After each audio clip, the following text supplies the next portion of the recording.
What honour was the actor Nicolas Cage given this year?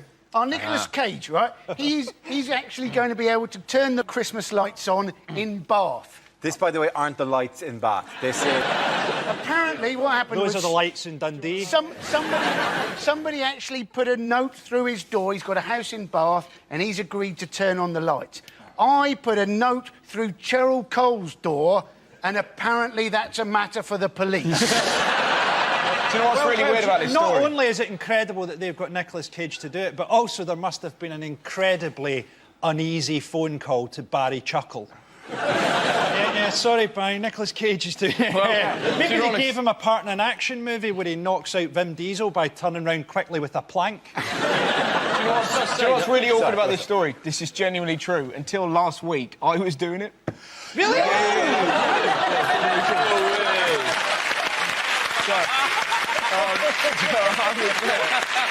I was there. Yeah. And then from nowhere, Cage has just jumped. It's not funny. All my relatives like, do you want us to sort him out? No, I don't want you to sort him out. Because we'll go around there and mess him up. Don't mess him up. Because you were originally up for the part in Face Off as well, weren't you? And what's really funny about it is the lady that posted the letter through the door is the exact lady that went, oh, we'd love you to do it. You'd be great. And then I read in the paper, without even telling me, the big Nicholas... You bitch! About 10 years ago, I switched on the Christmas lights in Kidderminster. Wow! And because I've been rude. Could be there are Christmas lights in Kidderminster. Yeah, there are. Were you asked to do this? Yeah, because we've been rude.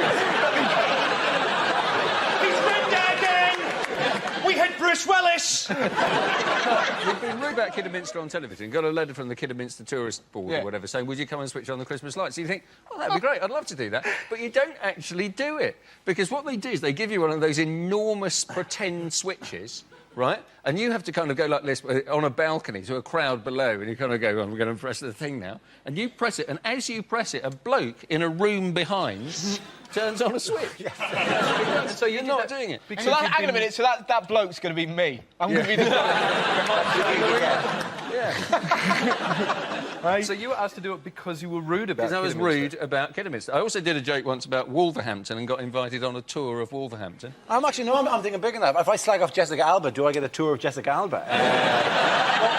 Well, apparently Bristol wanted to have Bruce Willis switching on their lights, but then they remembered that he tends to get into a lot of trouble around Christmas time.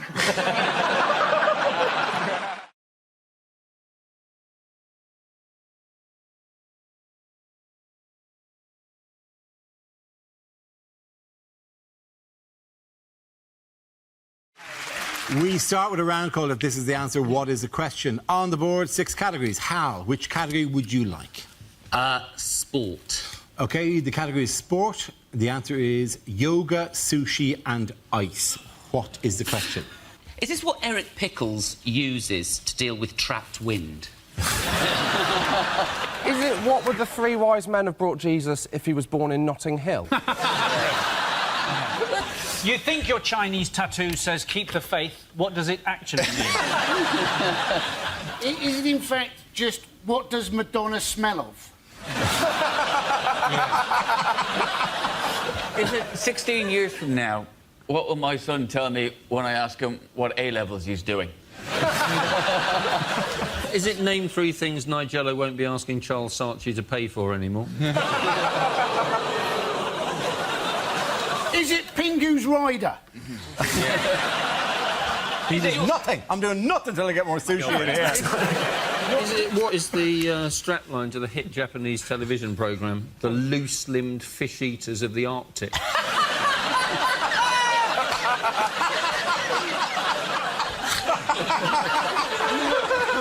Is it what answer will you get if you ask Paris Hilton to name the elements? Is it, if you own a bar in Soho, what should you call it to guarantee it'll always be chock full of wankers? Is it simply, what are 3 things which are very difficult to sell door to door? It is name 3 things that can make you lose the feeling in your legs. Sushi? Yeah. Do you know what sushi actually is? Is it what Andy Murray uses to keep up his training regime? It absolutely is. Well done.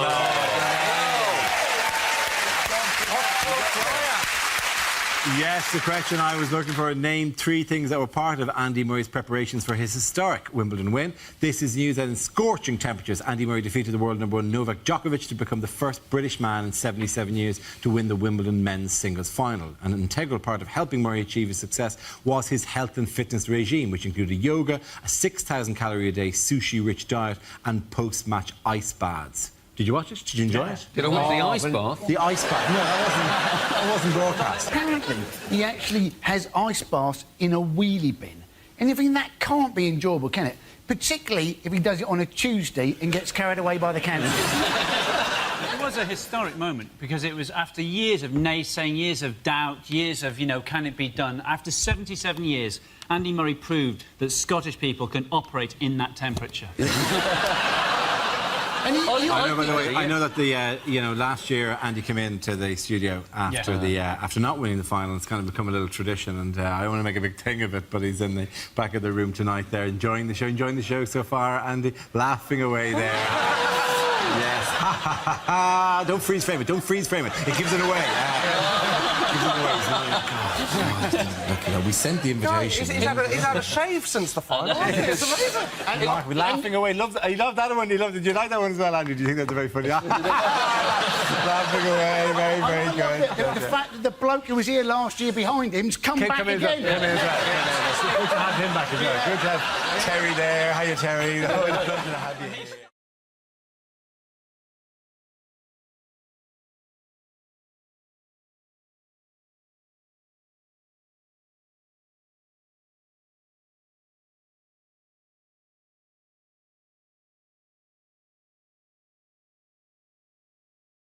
Whose number is up this week? It's Carol Vorderman. It is, of course, Carol. Yeah. Silly old cow. Yeah, basically. She got paid £900,000 a year. The people that won Countdown got a T-shirt and a dictionary. And she's only there because old people find it comforting to see the same face. I think, should they be comforted? I'd like to see the person picking the letters dressed up as death. I'd like her to have stayed on, but just in a sort of couldn't care less, half-hearted way. You've got to get 10,000 with a 5, a 7, an M. We should just be shuffling around in a dressing gown, just swigging from a can. She imagines she's indispensable. Oh, they'll never be able to find a younger woman who can use a calculator. Can I just say that I once got into a lift with Carol Vorderman, absolutely hilariously. I got into a lift, Vorderman was already in the lift, and she was at the numbers. And she was actually at the numbers in the lift, and she looked at me as if to say, I'm in control of these numbers. Where do you want to go? And I think if you can't make a joke at this moment in life, you're in real trouble. So I just went, I'll have one from the top and 5 from anywhere else. And you got trapped in a lift. Do you know who I was really panicking now? Because Des is gone and now Carol's gone. I reckon Dictionary Corner are shitting themselves. Do you think they're unionised? I think they'll be very pleased to be unionised because it's in fact a 9-letter word. It was... That's quite good. That's really well done. Yeah.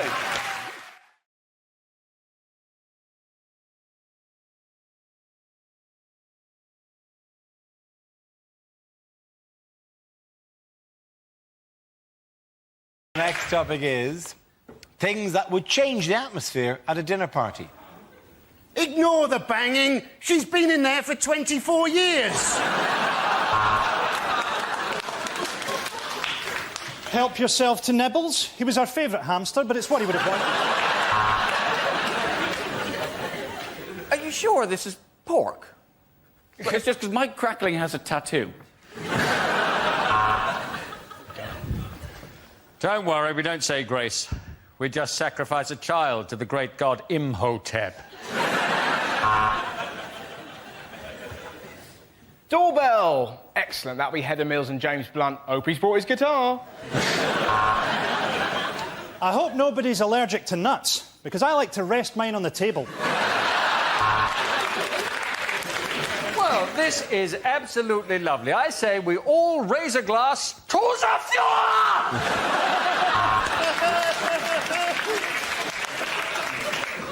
10 of you arrived.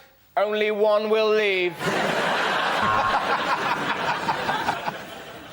Anyway, long story short, after about 2 hours, you couldn't tell what was poo and what was chocolate.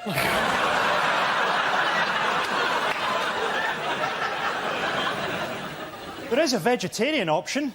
You can fuck off. OK, at the end of that round, the points go to Russell, Ed and Andy.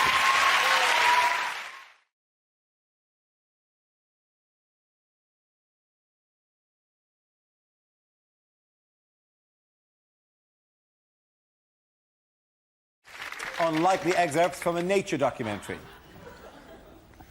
Do you see this little fella here?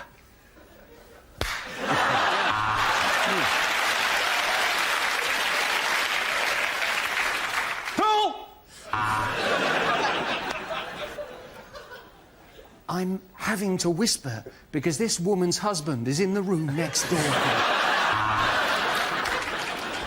This beautiful hummingbird is no match for my squash racket. And I'm having to whisper because this bear has got me in a headlock. Penguin with his head trapped in a beer can. Tragic and yet somehow hilarious.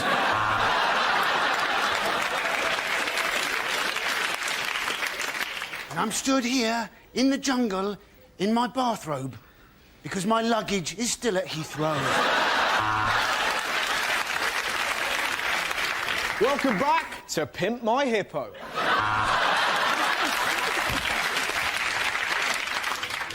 And here we have two insects shagging away.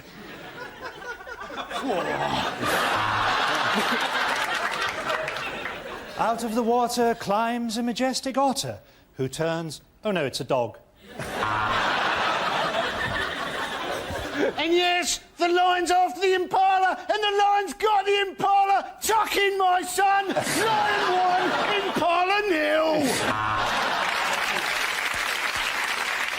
I'm the ghost of Steve Irwin, and welcome to Animals Kill the Daftest Bastards. That's it, ladies and gentlemen. Let's leave it at that. The points at the end of that round go to Russell, Fred and Andy.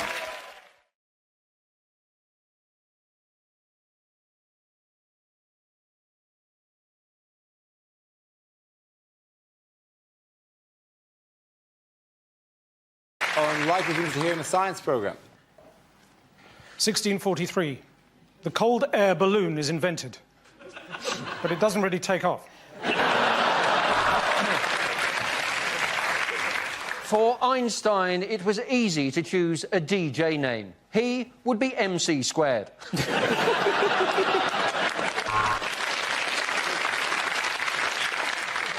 Hello, I'm Dr. Gillian McKeith, and today I'll be sifting through your poop. Why? Because I was never hugged as a child.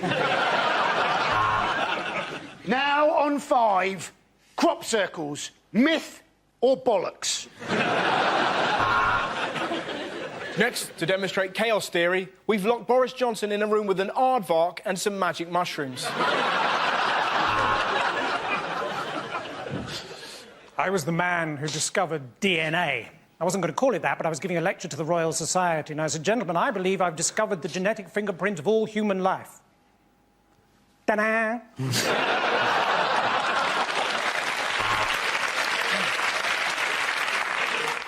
I've been Richard Dawkins. Good night, and God bless. Shit!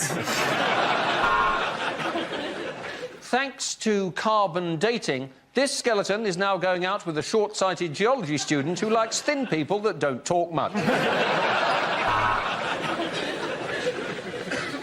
1891. Sir Alexander Graham Benn receives the first wrong number telephone call.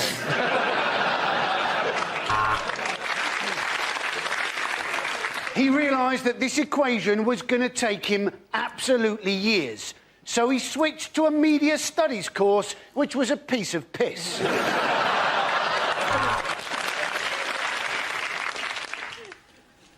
I did have here a pie chart to demonstrate obesity.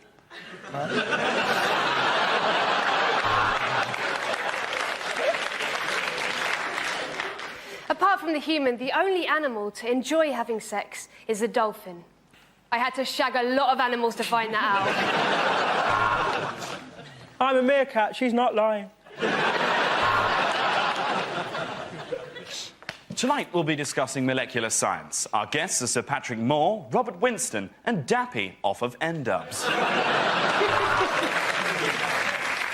With their tiny arms, could the T-Rex self-pleasure? Let's find out in another edition of Wanking with Dinosaurs. At the end of that round, the points go to Russell, Holly and Andy.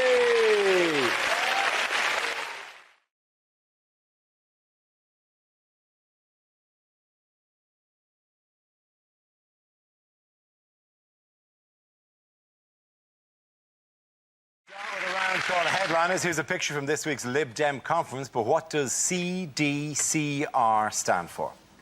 Is it Clegg's dandruff causes riot? Is it Clegg demands cardboard rain?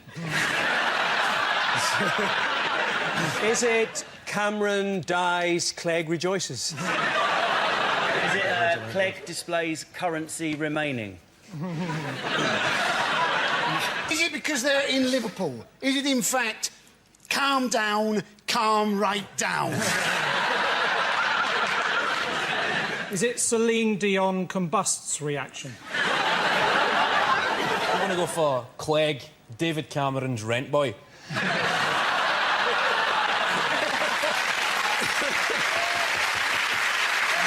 Small amount of skirting around the issue which Kevin has cut through quite dramatically. Is it Cranberry's definite cystitis remedy? Is it... Why would they use that photograph? I don't understand. How bad was Clegg's cystitis before that? I don't know, but it must have been pretty bad. I mean... I've got it, Dara. Yeah. Is it conference disco concludes with river dance? No, what is the correct answer? Is it Clegg defends coalition rule? Indeed it does. Well done. Thank you very much. Yes, the answer I was looking for was Clegg defends coalition rule. This is the news that the Lib Dem leader Nick Clegg has faced criticism at the Lib Dem conference from party activists who are plagued by self-doubt and anxious about the party's future. But he's defended his role in the coalition and told party members to hold their nerve. How have the Lib Dem party members been reacting? Oh, they're furious. They've been shaving their beards off and wearing their sandals without their socks, and they've been writing Clegg is a traitor on the wall of the conference centre in their own hummus.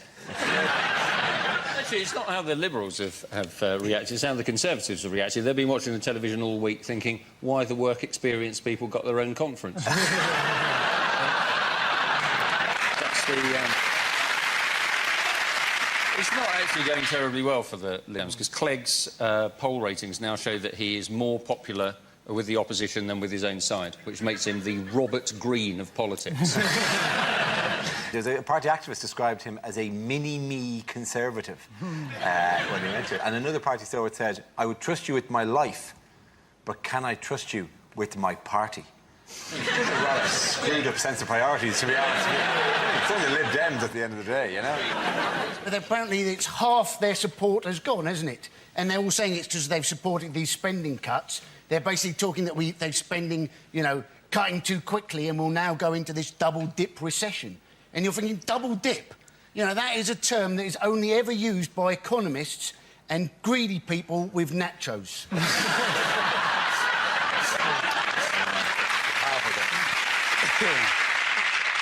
The support they're losing, surely that's just people who came to them from Labour anyway, thinking, well, if I vote for them, I'm practically voting for Labour. So it's a very clever, tactical... What? No, wait, no! My master plan! Don't go to the... You're not allowed to... Oh, you are allowed to do that. What's amazed me is that Nick Clegg seems to be soaking up, even though he's becoming ever more unpopular. How broken do you have to be by your former unpopularity to savour any attention, even if it's negative? That's like a fat, ugly girl being sexually assaulted behind a Lidl and then coming out and going, it's just nice to get the attention.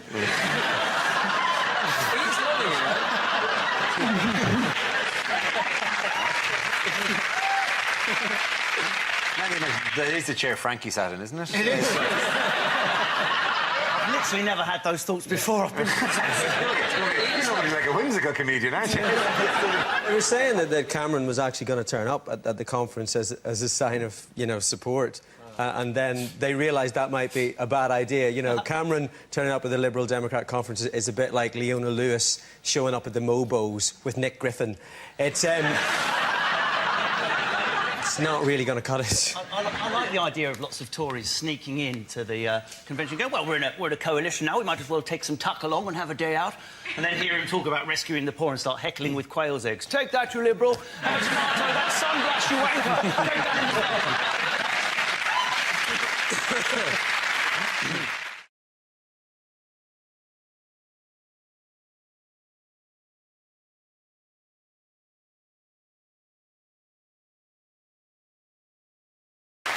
The next round is called Headliners. Here's a typical picture of humble football star Cristiano Ronaldo. But what does RISC stand for? Is it really? I signed contract. Is it referees immediately sense cheating? Is it risky investment, Spanish club? Is it Ronaldo's irremovable shoe conundrum? Rich, ignorant, spoilt crybaby. Is it Ronaldo? Is it Ronaldo is secret creationist? He doesn't believe in evolution after playing with Wayne Rooney for 2 years. Is it Ronaldo invites sex crime? It's a new show by the makers of Wife Swap. Every week, Ronaldo invites a sex crime. This week. Hola. Bienvenidos a Sex Crime.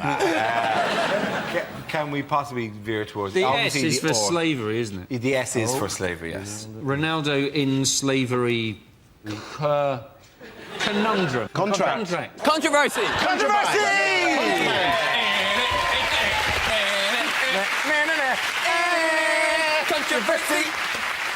It doesn't count if he says half the words. Yes, the answer I was looking for was Ronaldo in slavery controversy. The Manchester United winger is keen on a move to Real Madrid and backed the words of FIFA President Sepp Blatter, who likened the football transfer system to modern slavery. Talking of slavery, do you reckon when the Egyptian slaves were building pyramids, some of them are going, this is a disgrace, being treated like footballers? It is a very distasteful remark to make when these men are being traded for millions of pounds to compare it to slavery. The thing is, we're saying, what, Ronaldo doesn't have a sense of perspective? Yeah. Since early childhood, he has been praised and rewarded ludicrously for having very well-coordinated feet. Of course he's not got a sense of perspective. We're lucky he's not killed someone very skillfully with his feet. There's no point us saying we know what it's like to be Ronaldo. We have no idea what it's like to be Ronaldo. Drinking smart cocktails that teach you capoeira, having sex with beautiful android women. If we had to live Ronaldo's life for 5 minutes, we would shit our brains out of our eyes.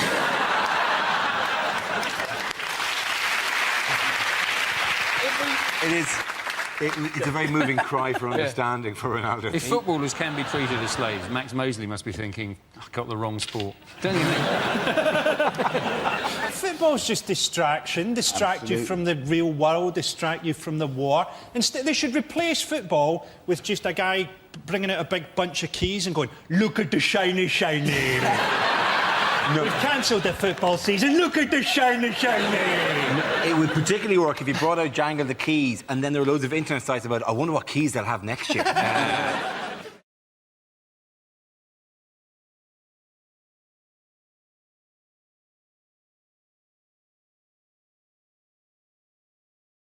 The next round is called, if this is the answer, what is the question? On the board are 6 categories. Angela, which category would you like? I'd like home news, please, Dara. Home news. Ah, blessed break from sport. The answer is 56 years. What is the question? Is it, how long does it currently take to get a UK passport? Is it what the minimum prison sentence should be for anybody that takes their shirt off in the summer? I find it unacceptable. I remember, like, when it used to be hot days, my dad would open up the curtains first thing in the morning and say, the white people are going to get naked today.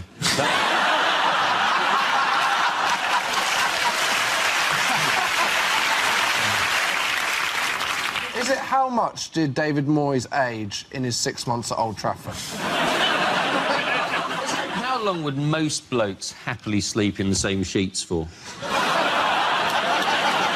What does a 2-minute match summary by Phil Neville feel like? Is it how long has Prince Charles been thinking, oh, any day now?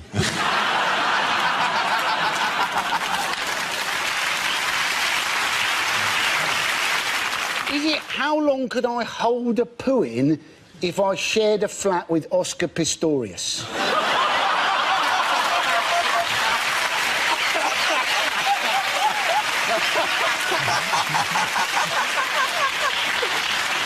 I tell you what, that is the Flatshare sitcom I want to see.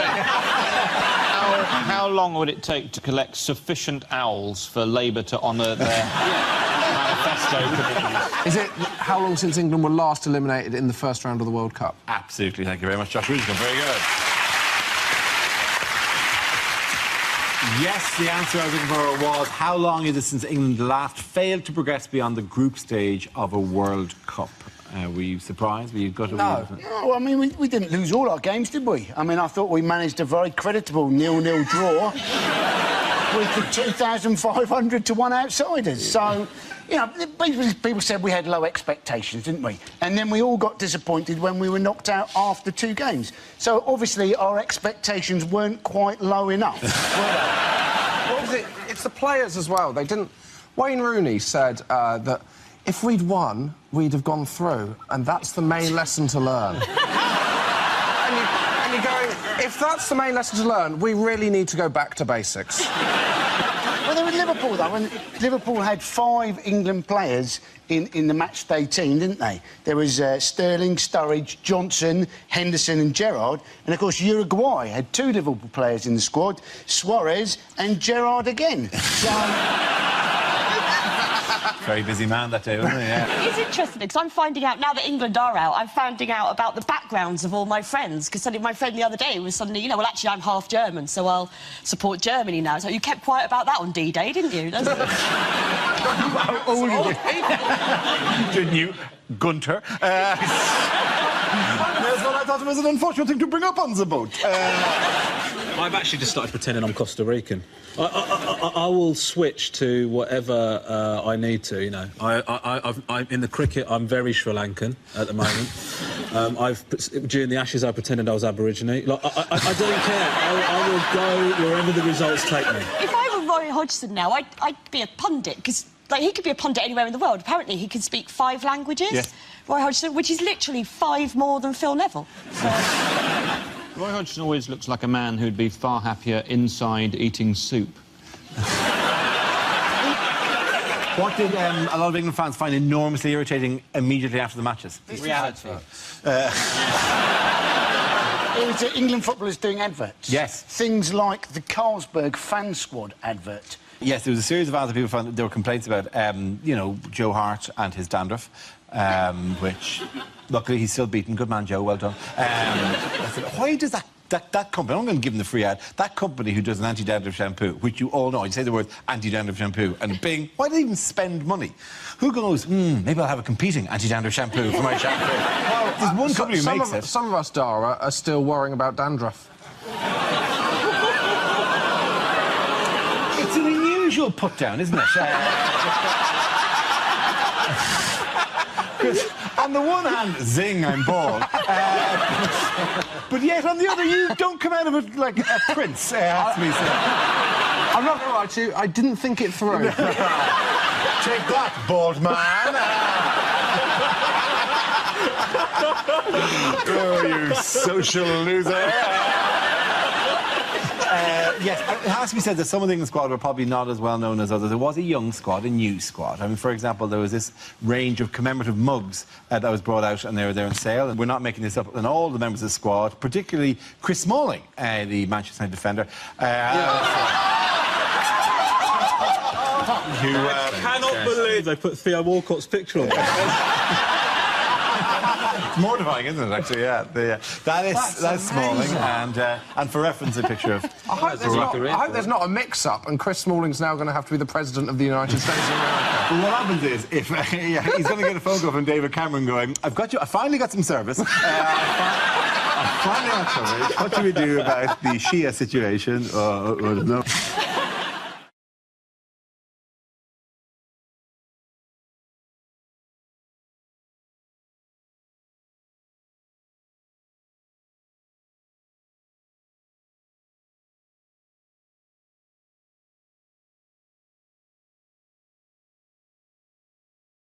OK, here we go. The first subject is unlikely things for a royal correspondent to say.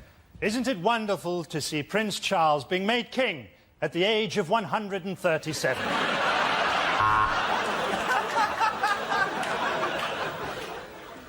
And the Queen there majestically taking her place in the queue to withdraw her savings from Northern Rock.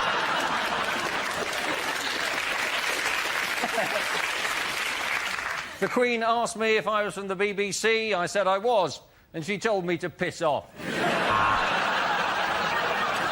There we see Prince Philip going over to talk to a man from China. This should be interesting. In fact, it's the Chinese premier, and he's just asked him for a menu. Prince Harry hasn't been put off by the congestion charge. He says he still manages to come into Chelsea twice a day. Well, the crowd are absolutely loving this event. The night sky is dancing with light. Yes, the Queen set fire to Windsor Castle again. It's great to see the whole family waving from the balcony through the sights of my AK-47.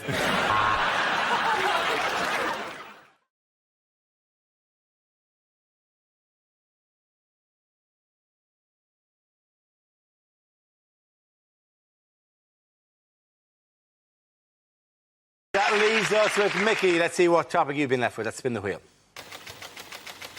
And the topic is food. Oh, here you go. Now, this is one of my favourite topics because I actually hate restaurants. And my wife loves restaurants. She's middle class. She's been skiing and everything. And she loves a restaurant. She says, can we go to a restaurant at the weekend? And I say, yes, we can. And we're there. We're barely there 2 minutes. And she's like, isn't it a lovely ambiance? And I say to her, I don't know what you're talking about. I've worked out what an ambiance is. It's a night out about poor people, isn't it, basically? It's people with a few quid to say, can we just have one night out about the poor people turning up? You know what they're like. They'll be banging spoons together, singing Mailman's a Dustman, creating an atmosphere. We want an ambiance. So we try and enjoy the ambiance. But something's happened spoiling it for me. There's no tomato sauce on the table. Creating the situation when my wife looked at me, she said, you're going to ask for tomato sauce, aren't you? I said, yes, I am. Because I'm going to have the risotto. You can't eat risotto without red sauce, it's too dry. It's a health and safety issue. You've got to zhuzh it up with a bit of red sauce, right? So I thought, I'm not having it. I said to the waitress, excuse me, do you have any ketchup in the building? She's looked at me like I'm the worst pleb God has ever put breath in. She went off to the kitchen and I saw her making her way back with a pot about that big, about 2 chipfuls of tomato sauce. I thought, oh, here we go. She's tried to put it down and walk away like she's doing a drug deal or something. And I stopped her. I said, hold on, love, don't rush off. And I took a sip of it. And I looked at her, I said, yes, I'll have a bottle, please.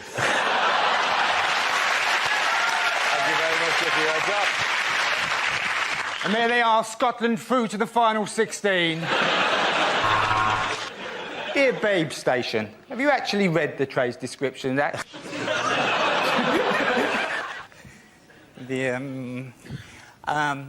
A few years ago, my wife and I had a baby. Well, we didn't have it straight away. We had to cook it up for a little while. And so she suggested we go to these classes run by the National Childbirth Trust in our local area. They're very middle-class antenatal classes. They're run by this fascist breastfeeding woman. Who's basically, you can go to her home on a Tuesday night. She's breastfeeding her 9-year-old son during the session. It's not awkward. All the men are checking the coving out. It's come away up there because they should have put glue both sides. That's... No, she's still doing it. What are you going to do? And I think by week 4 she's running out of ideas, so she started on the men. She said, I'm going to ask the men this evening, the men are coming on board. How might they benefit by giving birth to the baby themselves? Can we talk about those benefits? Now, there's 6 of us in a circle. I'm in trap 3, not the best position, the worst one either. Chap number 1's in the best position. He said, if you gave birth to the baby yourself, he said you'd have an empathy with womankind and her struggle over the centuries, creating a greater relationship with your partner. I was thinking, oh, cobblers, I was going to use that one. Chap number 2 dug in, fair enough. He said, well, if you gave birth to the baby yourself, he said you'd have a bond with the child at a more primeval, physical level. Started crying. Nice touch.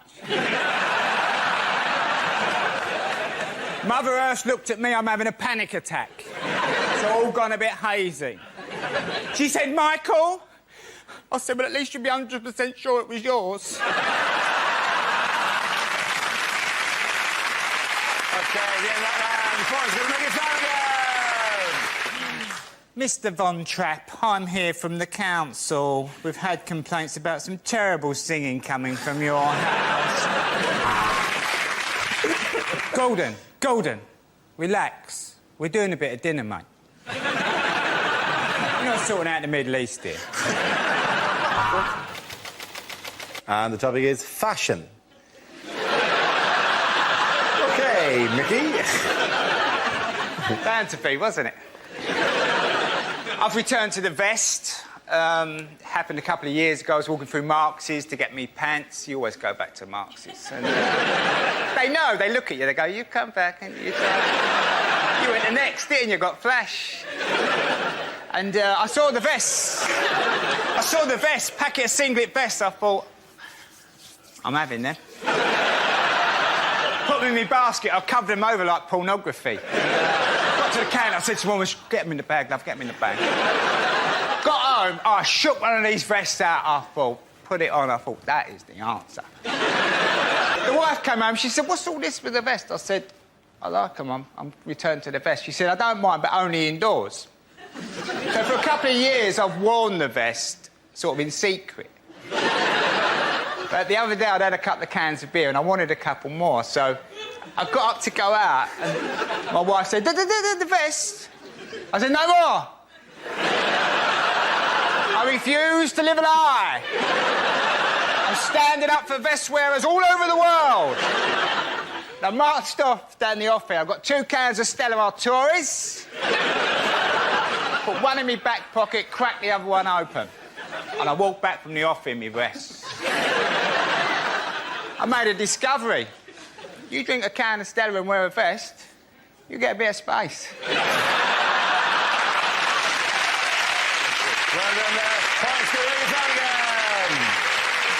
And on Time Team tonight, we're in Stratford-on-Avon, where we've uncovered loads of monkey skeletons and some typewriters. To be honest, I'm not interested in all this old nonsense, really, but since the end of Blackadder, the work's been fairly hard to come by. The topic is culture.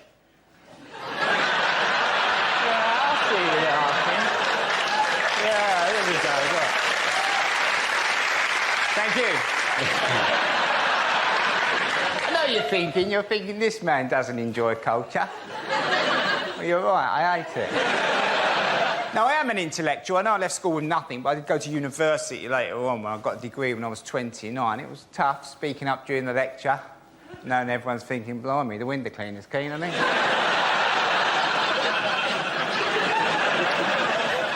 But when I came out, when I got the degree, I thought, that's it, I'll be interested in things now, won't I? It's all going to be fine. So I thought I'll go back to the art galleries again. Went into the art gallery. I don't like art galleries. I'm never quite sure how long you're supposed to look at the pictures for. I should give you a bit of guidance, you know, because I can crack on in a gallery, I really can. 3 or 4 minutes. Boss, that's not bad, that's not bad, that's not bad. Just mess that up. I can be over by the door in about 5 minutes. The wife's crying at a Matisse. Come on, love, there's a Weatherspoons round the corner. But the other thing is, you've got to enjoy looking at other cities, apparently. The city break, does it actually exist, the city break? Is it a real thing? went with the wife to Prague the other week, and she said, after a couple of days, she said, are you enjoying yourself? I said, yeah, I've just paid 15 quid for 2 cups of coffee. But at least we've got that bridge to walk over again, haven't we? Because I've never done that before. Or maybe we could go to the castle. Thank you very much. Who's the chap in the A team who would not get on the aeroplane? Was it A, B, or B, A? What's the name of that round thing that they throw in the Olympics? Discus. And subject is fashion. Now, I'll tell you about fashion. Now, a few years ago, I was looking for a new image. So I started going on stage like this, thinking that'll create an image for me. They'll go, "You've seen the geezer, stunning looking. Where's his top button done?" But I subsequently found out the image this tends to create is you're a wanker. So I looked into the whole issue of it, and I'll tell you the situation with the shirt button, OK? So, because the people don't really thought of like that, they tend to undo their top button. There we go. It's better, isn't it? However, it's not enough. Still a bit too high. Still a bit of tension in the room. What you really want is one more. Watch. See that? It's palpable, isn't it? Everyone's going, whoa, thank God for that. That is the level of buttonage we require from a man going out for the evening to the all bar one. Very good. However, if I go one more, I'm suddenly back to being an arsehole again.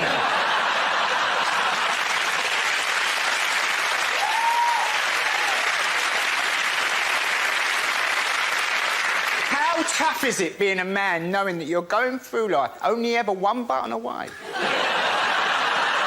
from being a wanker or an arsehole? Very good. Well done all you, the points there, and go to Simon and Mickey. Come on, let's sit down. Here, Sarge, pass us the arts section out the Guardian, will you, mate? I was about to arrest her, Sarge, but to be honest, my bottle went because she shouted out, "I put a curse upon you! Okay.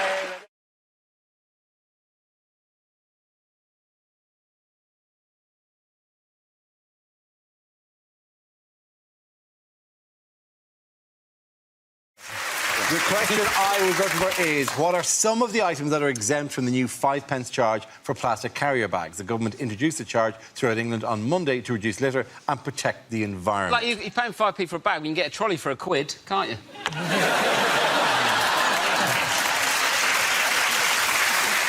The reaction's been fairly over the top. This is the front page of the Daily Mail. Plastic bags, chaos looms.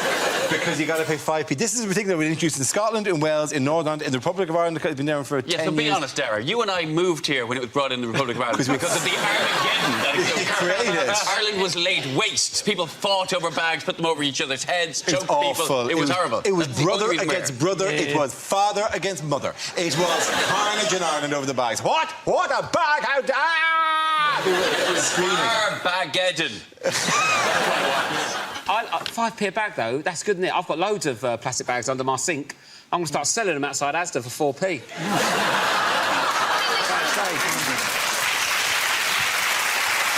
Yeah, people are opening that drawer and going, "I'm a millionaire!" It might turn into an insult, though, mightn't it? 5p bag. You just go, yeah, your mum's a 5p bag, mate. If you was in a massive Tesco and you got yourself a bit of Cherokee gear, you could... did you not buy Cherokee from Tesco? What's Cherokee? It's their brand of clothes in Tesco. I'm not in my world, am I? I got my first suit from Asda. 20 quid. I nearly caught fire walking down the road. Didn't need us hangers. just static fruit in the air. Caught on the ceiling. From now on, I shall only wear Cherokee. If you buy clothes in the supermarkets, will you get a nice bag? Or... I'm sorry, I'm more intrigued that the Tesco clothing range is called Cherokee. Something like that. I might be saying it wrong, because I said... What did I say wrong the other day? Those Micados. Mikado. I said Why are you looking at me like we live together? What did I say wrong the other day, love? What was it? I did the opposite of that with your mispronunciation. I accidentally called Wagamamas Wagamamas.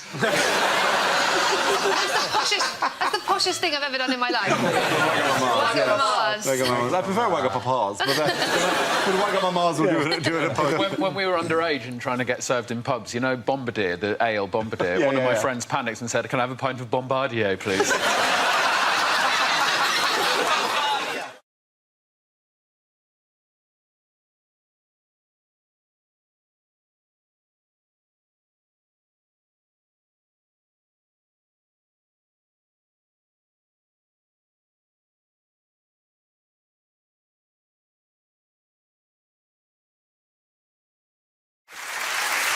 Our next round is called If This Is the Answer, What Is the Question? On the board are 6 categories. Holly, which category would you like? Please, may I have home news? OK, home news it is. The answer is poultry, axes and pills. What is the question? Is this the ingredients for the hardest ever episode of Ready, Steady, Cook? Is it what gave my sister the hen night she wasn't expecting? Is it what 3 things are inadvisable to smuggle up your arse? What are the only 3 ways I can still get the horn? What is the actual title of an aisle in Aldi?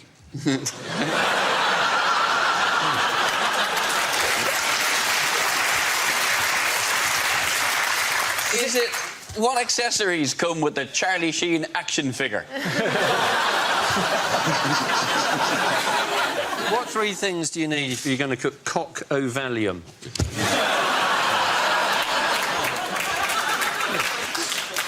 Is it a night out of Bill Cosby? Is it what respectively makes you a threat to vegans, trees and headaches? Triple threat. Is it what ingredients does Heston Blumenthal need to make a lemon meringue pie?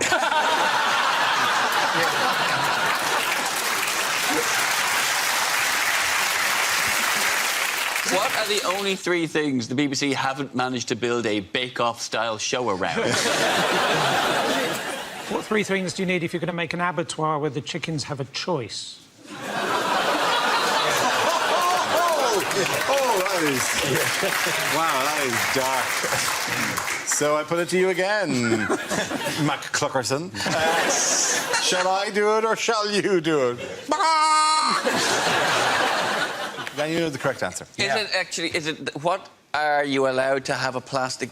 OK, what are you allowed to get a free plastic bag with if you're buying? I didn't say this right. Say it one more time. OK. Because it's really technical. Because it's like, what are you allowed... What? No, I can't do it. You have all the bit... What are the exceptions? OK, I've got it. For which items? What are the exceptions to the free plastic bag? No.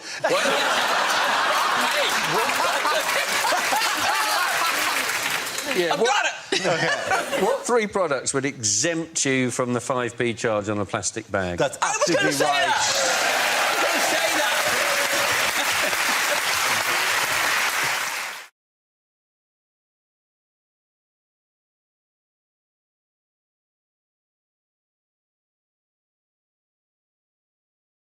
Next round is called Between the Lines and features Hugh and Russell. Would you make your way to the press pit, please? Russell delivers a speech in the guise of a leading figure in the world stage, while Hugh translates what they really mean. This week, Russell is David Cameron. Of course I am. Ladies and gentlemen, I'm here to say that this coalition will be a partnership of equals. White, no sugar, please, Nick. I'm here to talk about real policies, not just popular slogans. These aren't just policies. These are meticulously crafted, organic, deficit-cutting policies. I'm afraid it's time for some unpleasant cuts. There is no way I'm having another child. The good news is we found oil just off the Falklands. The bad news is it's drifted there from the Gulf of Mexico.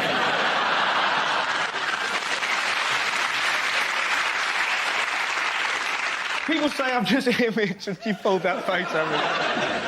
People say I'm just image and spin, but you can see statesmanship written all over my face.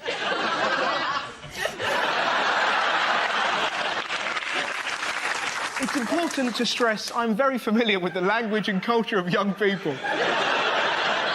What's up? And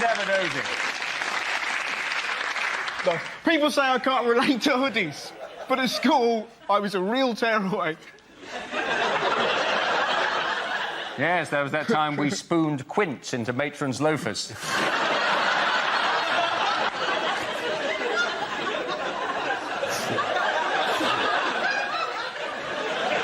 In fact, though I'm not proud to say it, I was once a gang member. Yes, no one messed with the Eton choristers.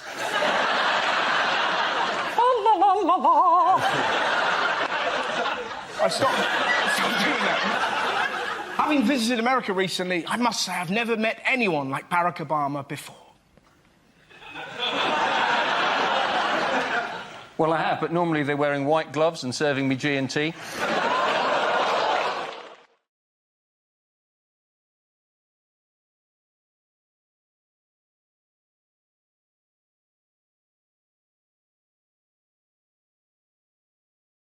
Likely dating profiles.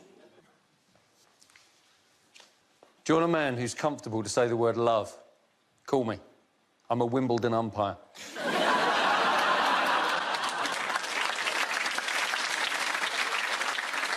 Hey, do you like it when two bodies come together and fall into great ecstasy? Me too. Let's find some and watch them from the bushes. Once you go Asian, you'll never go Caucasian. True story?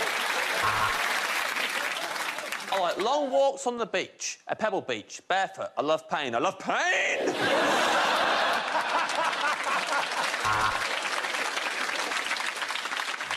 Vegan woman in her 30s seeks vegan man for fun, companionship and joyless dinners out.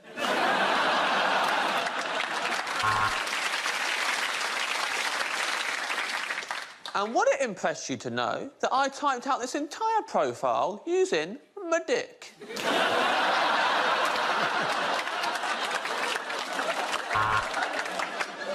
Lady, aged 50, never married, loves books, gardening, knitting and long walks. Seeks a gentleman who's very kind and likes similar things. Must be hung like a hoover. Sensible man with Bingley Building Society gold account at 1.85%. Seeks woman with similar interest.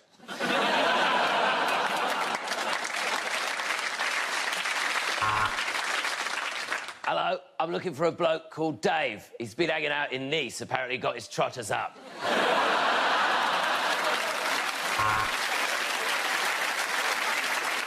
Man in his 40s, owner of Foldy-Uppy Bike. Looking for any woman who's interested in me demonstrating my Foldy-Uppy Bike. Look, it folds up.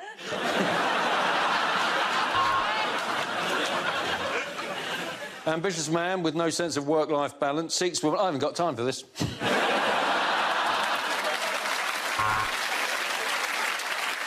You could say I'm a bit old-fashioned in that I'm a phenomenal bigot.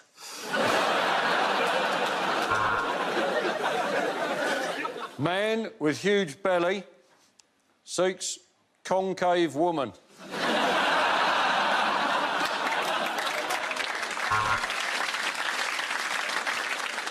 Female, early 60s, high achiever, snappy dressing leader of the Conservative Party, very horny, has the potential to fuck the whole country.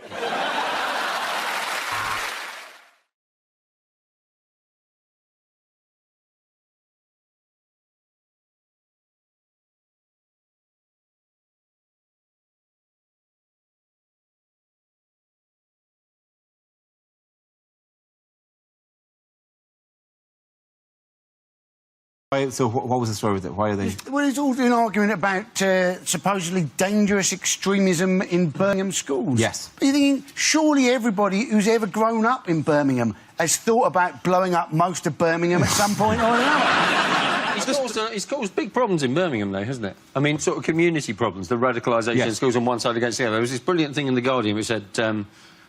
So there was a community leader said there was a wider concern that there may be a witch hunt against Muslims, he said. And then in a phrase which you may want to reconsider, he said, in which case, all stakeholders will need to work together.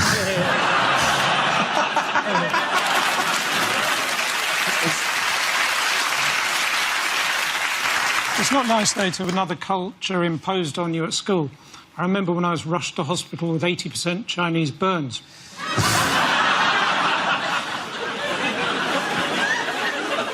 I thought the key to, you know, whether a school is being radicalised, the clue really is in the nativity play, isn't it? When the three wise men come from the east, they're found to be on false passports and they're arrested under the Prevention of Terrorism. I think having, you know, religious extremism taught in schools, it doesn't really do anyone any harm. I mean, I had fairly extremist religious, you know, schooling when I was a child, and I feel perfectly well integrated with you hideous, proddy dogs. Do you find you get on with this vermin perfectly well? Well, they're all going to hell and going to die, so it's fine. But, you know, and we'll laugh at them from Catholic heaven. And what's suggested to be made for Ofsted inspectors? How should they change the way they do this because of this? They said that they were going to have dawn raids, which Yes. I thought was probably unlikely to yield many results, given that schools don't open at dawn. Just breaking a door, just like a janitor, just... What are you? We don't open for another 2 hours. He was riding a gondola. Is this doing the more canals than Venice? More canals than Venice, Birmingham. This is how janitors get to work in Birmingham. They ride the canals. At the end of that round, the points go to Romesh, Catherine and Andy.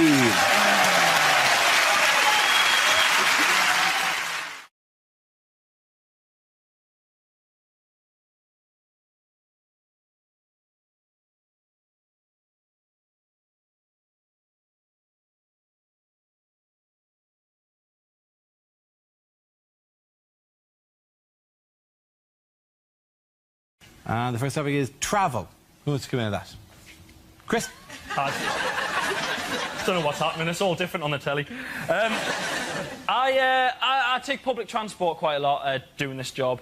I'm not a fan. I don't really like being in public, walking around. It's nothing... I don't get normal things in public when I'm walking along. I don't get normal interactions. I don't get, excuse me, sir, what time is it? Excuse me, where's the train station? I get, like, do you like leaves?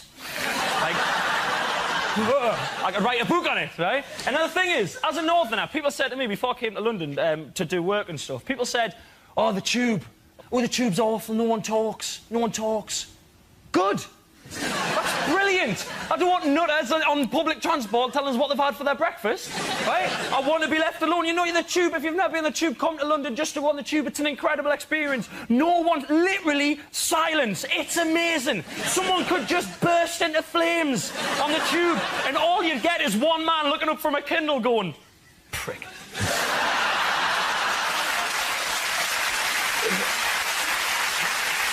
So all you get, even the person who was in flames would just be quietly going, excuse me, can I just squeeze past? I'm very sorry. I don't mean to cause a fuss, but I'm in zone 8 and my oyster call's melting. I'm very sorry. Come on, Chris, well done. OK, that leaves us with Rob. Let's see what you've got. Let's spin the wheel again. And the topic is class. Stuck with it. You're stuck with it. Yeah, I'm working class. If you're not sure, there's a little test you can do to see if you're working class or not. You're normally working class if your television is bigger than your bookcase. That's how it works. Like, at my mum's house, big 50-inch plasma on the wall, little Billy bookcase from IKEA next to it. DVDs on it normally. That's how it works. The thing is that my girlfriend's very middle class. That's a problem. She used to be upper class, but we're together now.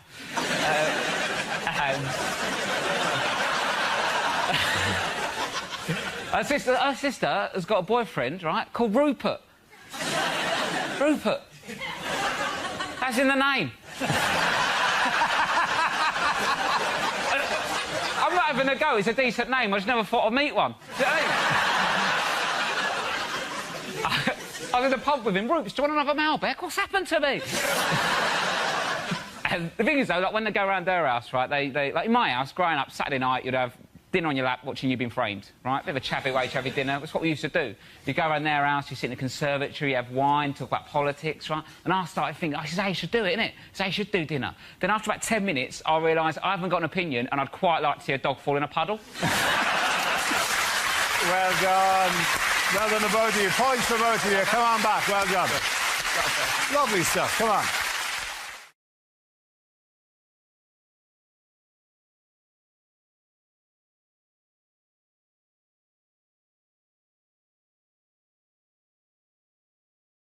OK, here we go. The first subject is unlikely lines from a thriller.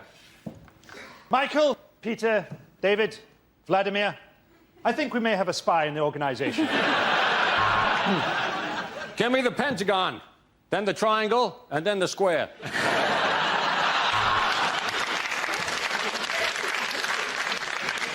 Pussy galore, Bond here. I've been told by my doctor that I need to contact all previous partners. The owner of this motel dresses up as his mother and stabs people. But the guidebook says it's still better than the Ibis. I want you to go to Warsaw, meet a man called Borislav. You'll then ask him why he didn't fix my plumbing before he left for home. Miss Scarlett looked at him through the window. He had one massive testicle like a space hopper. That was why they called him Professor Plum.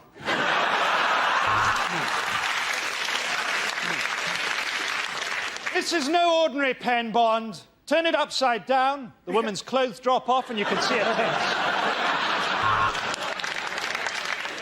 Red or green, which do I cut? Come on, they're only peppers. How long is this salad going to take?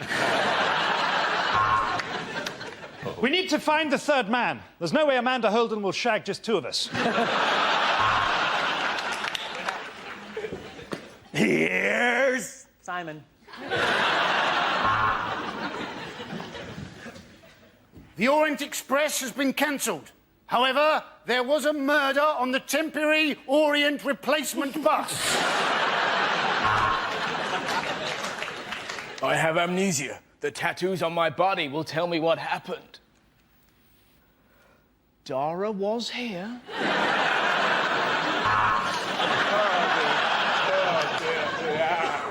I'd been a serial killer for 4 years, but they'd never given me a nickname. Then, you bite one guy in the ass, and suddenly you're the butt muncher. Ah, the butt muncher's got me! The butt muncher's got me!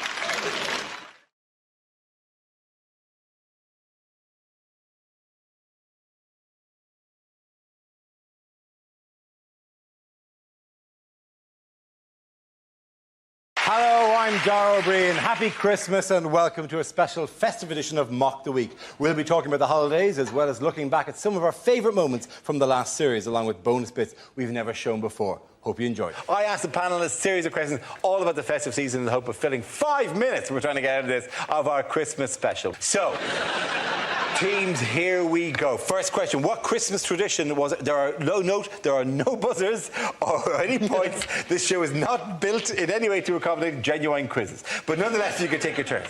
Which Christmas tradition was inaugurated by Sir Henry Cole in 1843? Is it the Christmas tree?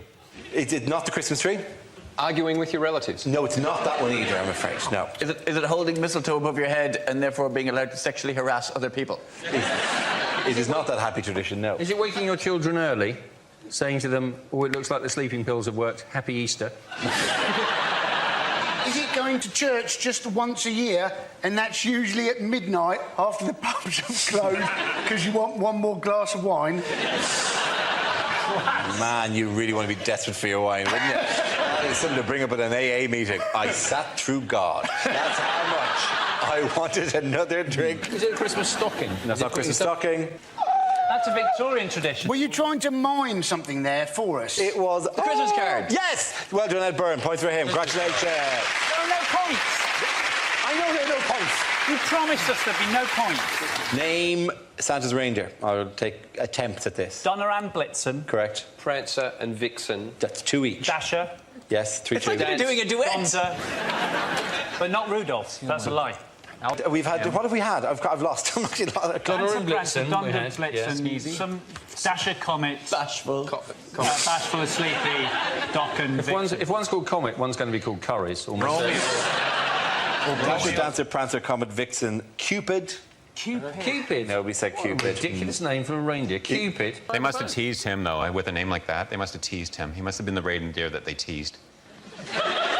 Reindeer are notoriously shallow, in fairness. If the story about Rudolph is anything to go by, reindeer are ridiculously shallow. And they will make fun and they will slag you off until you get a job with Santa, and then they will all love you. The last line of that song should actually be, and then Rudolph turned around at them and said, well, fuck yous, I'm with Santa now. Merry Christmas, everyone. Why did you look at my ass for the entire... Why don't you fly the entire world while you look at my hole, right?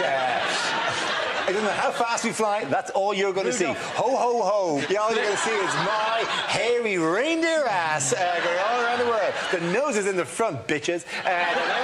The nose is fighting fog, but you're looking at my ass, Cupid. That's all you get. Enjoy your reindeer game. Oh, can we move on? Oh, sorry, is that not festive enough for this ridiculously contrived? Sorry, am I not striking the mood of the nation at this stage? Yeah, look at them bitches! Look at that ass! See you, baby! Shaking that ass! Shaking that ass! Yeah. Good night! Ho, ho, ho. We start with a round called If This Is the Answer, What Is the Question? On the board are 6 categories. Fred, which category would you like? World News, please, Dana. OK, your category is World News. Your answer is 1/5. What's the question? Is this what fraction of the Jackson 5 might miss the Christmas party?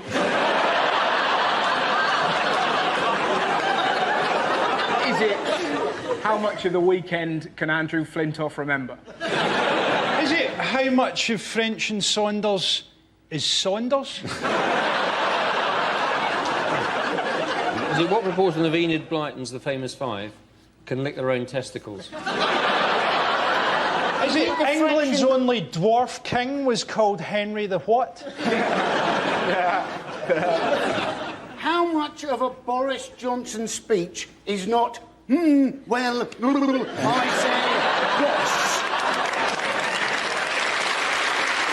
say, Is it how does Jamie Oliver pronounce one fish? Is it how much of Wikipedia is true?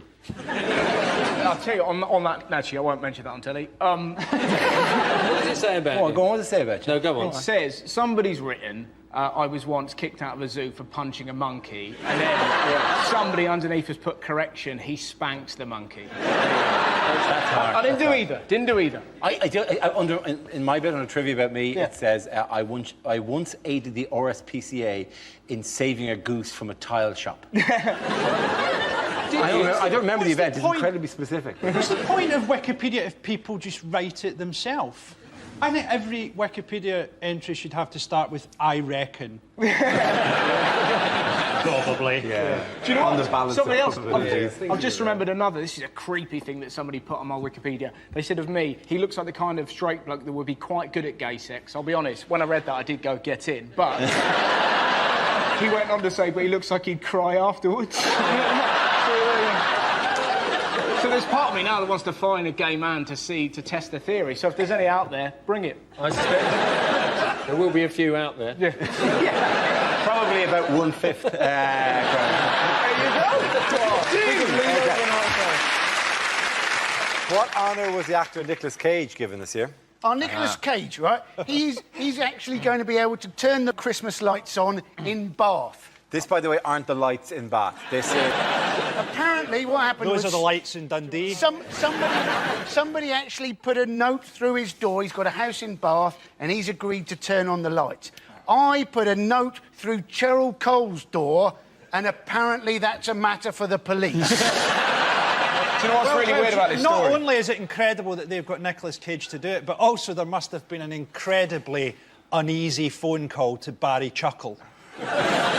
Yeah, sorry, Barry. Nicolas Cage is doing it. Well, Maybe they honest- gave him a part in an action movie where he knocks out Vin Diesel by turning round quickly with a plank. Do you know what's really awkward about this story? This is genuinely true. Until last week, I was doing it. Really? I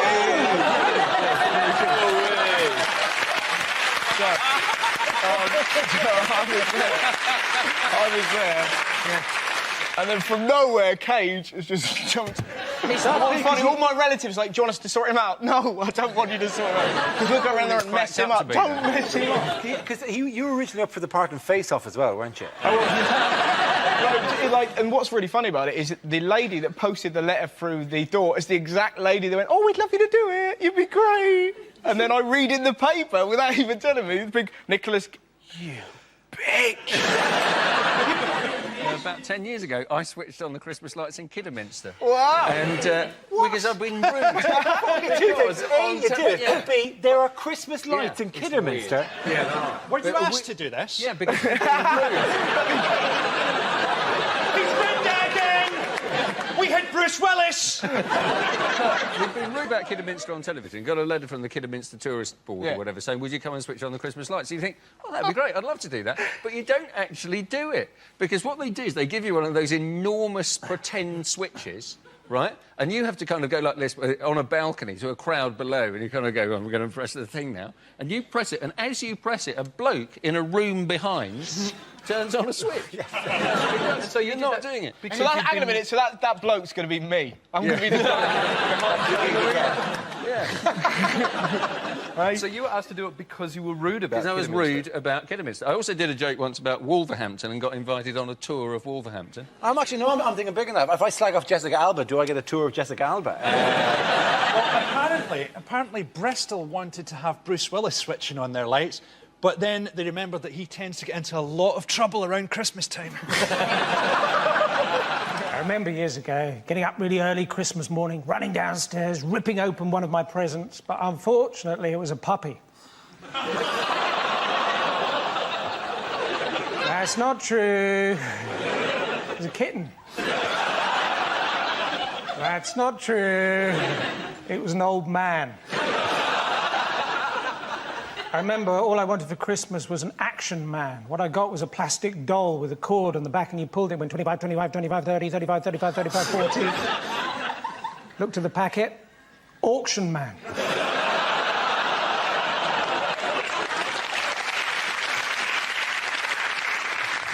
I don't know about you, I often feel like Joseph at the inn in Bethlehem, holding a crib of straw and saying, no, I wanted to see the manager.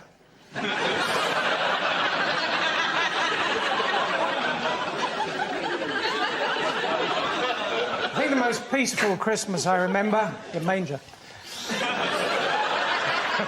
I think the most peaceful Christmas I remember was when my mother mistakenly covered the cake with temazepam.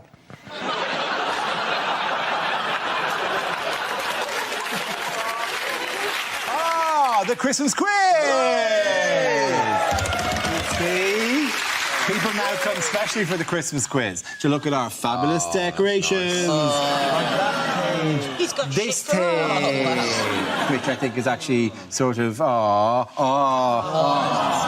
And then, for no particular reason, a squirrel. A squirrel with tinsel on him, which is not in any way And effective Donald animal. Trump's hair at the back. And then this, a genuine, you can purchase this, which is a glistening owl with antlers on. You know, you can just cost like £4.50 or something in a shop. Is this your audition for QVC? Anyway, so that's, you know, hey. OK, here's the Christmas quiz, right? In which there'll be quizzes and questions. What makes the traditional British Christmas dinner unique? Turkey, sprouts. No. What is it about it that actually... Racism. No, not unique, it's an achievement. Not racism. You can't say that for every question, Nick. So what makes a British Christmas dinner outstanding? Why did you have to begin without mumbling? I'm sorry, my face is full of your shitty lemon meringue pie. It is quite tart. It will. Oh, it didn't fall apart. Bravo. OK, why is the British Christmas dinner outstanding? Is it considered the unhealthiest or something? Very close. Yeah, it is the most fatty. It is the unhealthiest in Europe. A typical Christmas dinner in this country contains 3,289 calories, 70 grams of fat, 210 grams of carbohydrates. The second most calorific Christmas dinner in the world. Who's the most calorific? Take a wild fucking guess. What do you want for Christmas this year? I don't know. I don't want anything for Christmas. Hand drop off an elf. Guess what the number one gift apparently for kids this year? Nerf guns. The Nerf gun is 64 quid. You could go to America and buy a gun for less than that. Actually, it's like it's a ludicrously scary thing, the Nerf gun. This is the current... Hey, don't point that there. Hey, point that over somewhere else. I promise I'll do really, really careful. I wouldn't dream of doing that to you. Of all the people here, you were the last person that I would fire the... Boom! Hang on. Oh, yeah, there's three things you can do, right? You can do this big one here. Whoa. Right. Listen, Nerf is how I did this to my eyes. So I'm just saying. I'm just warning you. OK, cool. I'll get him instead. Right, OK, Grant. Are we OK to sacrifice you for this? And then you can do these. I guess so. I bet you could catch one in your certain teeth. there's an instruction manual that says do not aim at people's faces. Yeah. Please remember that I am a special man with special powers and do not try this at home.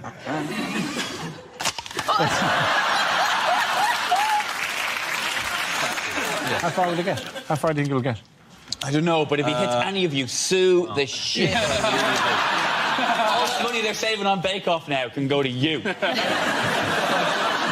you get to the back? I mean, because this is... I feel it can be unnecessarily powerful, this thing. Yeah. Right, OK, so let's decide Yes, the back. I certainly feel that. Yeah. Whoa! Oh, nah. Good catch. Well done. Respect. That is, I'm estimating 7 gardens away. So you asked, what do you want for Christmas? So you could then shoot us. He's still got the up with me, James, because he got heckled in Derby because they wouldn't shake his hands. I always shake people's hands after the show, and in Derby, I was there the week before and shook everyone's hand, and then someone walked out of his show and went, at least Rob Beckett shook our hand. That actually happened. Can you believe it? He shakes people's hands on the way out the door like a little kiss ass. Afterwards. Here's what most of us do, right? We do our stand-up and then we go, that'll be enough. And we go back, because that's our job. And Rob goes, no, please light me at the door.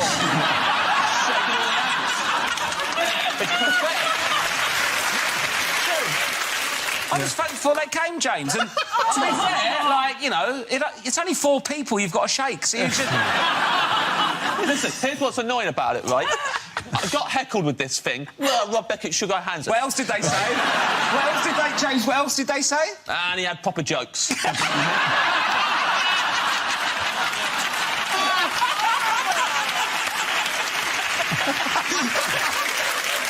So then I was like, right, for a joke then at the end, I said goodnight, and then I legged it downstairs to the door, and I shook all their hands on the way. I was like, 4 of them, but like shaking all of their hands. And when the last one went out, and it was clearly a joke that I was doing to make fun of Rob, and the last one went out, and the venue manager came up to me and went, thanks for doing that. It really means a lot to him when people take the time to shake their hands. I was like, that was a joke! I'm not Rob Beckett. Yeah, but the thing is, let's be honest, I didn't have many other options open to me career-wise, so I'm just very thankful they turn up. Genuinely, because without them, I would probably be on the street. Yeah. At the end of my shows, I'd say, I've been James Acaster, and I could have been anything. And I walk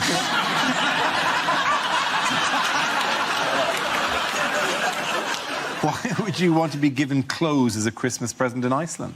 Because it's really cold. It's cold. It's freezing there. It's a land of ice, Dara! Is it because you can take them back and get the money back in exchange for the clothes? No, it's not that perfectly practical really good reason to get clothes. Yeah. Because clothes is just a good present wherever you are. Oh, God, yes, I know. OK, the question... Because people don't have I'm sorry, clothes. Are you getting exasperated at us, trying to think of humorous answers to ridiculous questions that you're posing? Should we just try our hardest to come up with the correct answer? Would that slightly miss the point of a comedy quiz? No. Is it because normally they sell frozen food? The reason you should be given clothes as a Christmas present is to stop you getting eaten by the Yule cat. Jule Kuterin. I you what, I wonder why you didn't get the QI presenting. There's got to be one show you don't present, hasn't There there? has to be, yeah. What might you expect to eat at Christmas in Japan? Food. Yes. Sushi. No. Sashimi. No. Don't just name all Japanese things you can think of. Wagamamas. No. A bucket of... Eels. No. Turkey. That's not a clue. It's a really good clue. A bucket Fried chicken. Of fried chicken. Is it fried chicken? It's fried chicken, Nish. Not just any fried chicken. Kentucky Fried Chicken. Kentucky Fried Chicken. Since 1974, KFC has marketed itself in Japan as a Christmas food. Oh, very clever. With the advertising phrase, Kentucky for Christmas. That's... Look. I beg your pardon.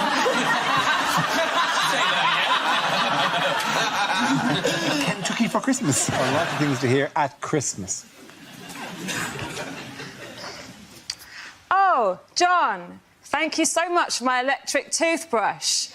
No, it's everything I wanted and more. Oh, you got lots of nectar points on it. Good.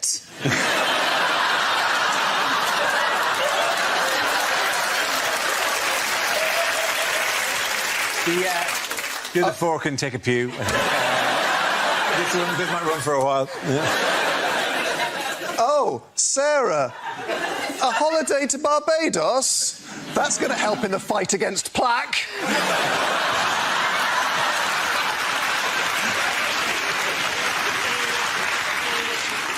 It's Christmas. Today? Are you sure? The shops have kept that very quiet.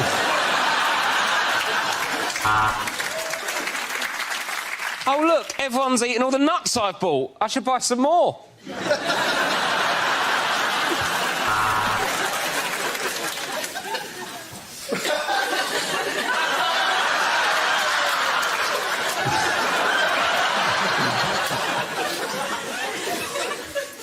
Leg or breast?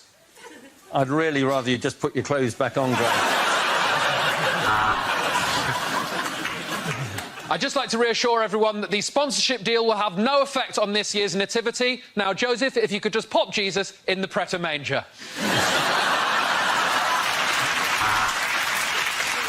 Chestnuts roasting on an open fire.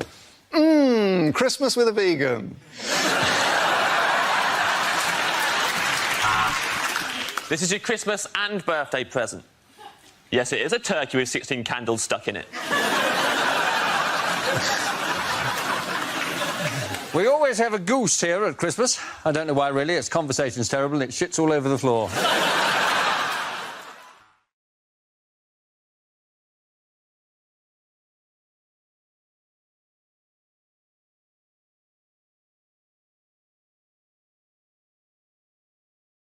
Now we play a round called Four Horsemen of the Apocalypse. This game involves Lucy, Greg, Andy and Russell, so if you could make your way to the performance area, please. This is where we test our performers' stand-up skills. We spin our news generator, it settles on a topic, and anyone can volunteer jokes about the chosen subject. The winners are the people I judge to produce the funniest stuff. That is just against nature. OK, here we go. Let's spin the wheel. OK, the first topic is Britain. Who wants to come in on that? Yes, I love Britain. Do you? Kind of. I think Britain's amazing, but I think we're quite hard on ourselves. Like, if you go to America and you do shows, they always get this thing where you go on stage in America, like in Chicago, and you say, oh, so what's Chicago like? And they go nuts. They go, woo, yeah, Chicago, woo, woo, woo, for about a day. And then you come back over to Britain and you go to somewhere like Birmingham and you say, oh, so what's Birmingham like? And they all go, oh, it's a bit shit. I live in London, in Britain. I live in Kentish Town, which is lovely because it is actually like a Kentish town. Unfortunately, the town in Kent it's like is Maidstone, which is crap. North London's quite posh, though, because there's a hairdressers near us, which is called the Elysian Fields Hairdressers. Oh, it's where heroic hair goes to die. Isn't that it? You know, where I used to live in South London, the hairdresser was called We're Going to Cut You, Slag. Thank you, Alex, supporter. OK, let's spin the wheel again. The subject is sport. Who wants to come in on that? So, Freddie Flintoff, how drunk would he have been on Monday night? That's all I've got on that one. We have got a great new British hope for our sport, though. Laura Robson, Britain's tennis, 15 years old, both her parents Australian. We don't mind immigration when they've got a bit of talent. We object to people sneaking into Britain on a rubber dinghy unless they can do it really bloody quickly. Thank you very much, Ali Parsons. OK, that leaves us with Greg and Russell. Let's spin the wheel. The next topic is education. Who wants to come in on that? Russell. I remember school being fun. I think my favourite moment ever in life, pretty much. There was a girl in our school called Lydia. She was trying to make her calculator work. She was repeatedly knocking it against a desk. And after about an hour, our teacher went, "Lydia! How would you like it if I banged you against the desk?"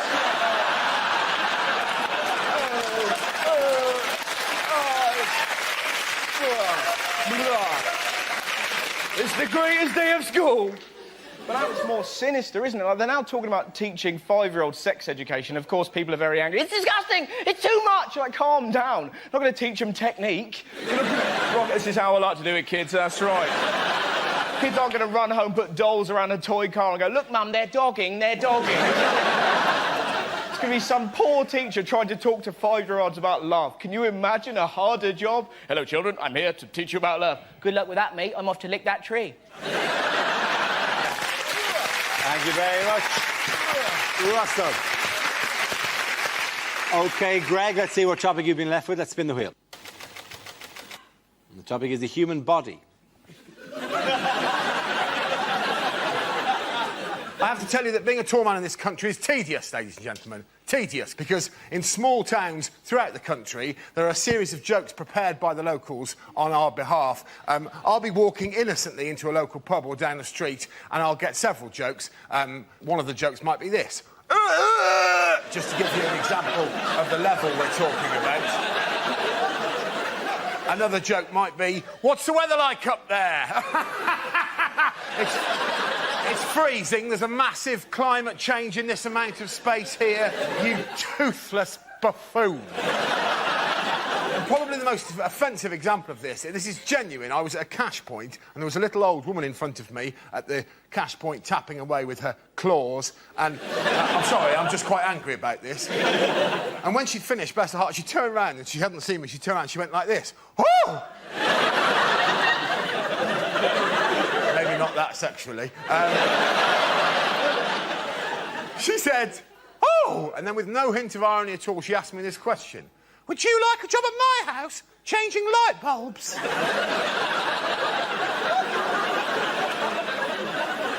No. No, old woman. I have plans of my own. Now, get out of the way of the cash point. 20 minutes is long enough for you to have worked out that that's a Tesco club card. Thank you very much, Greg. At the end of that round, the points go to Greg and Lucy.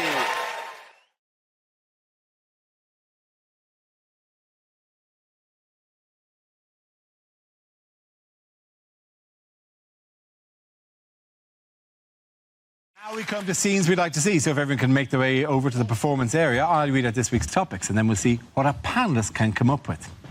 OK, here we go. The first subject is unlikely lines from a children's book. Mr. Stubborn wouldn't leave. He was the elected leader of the Labour Party.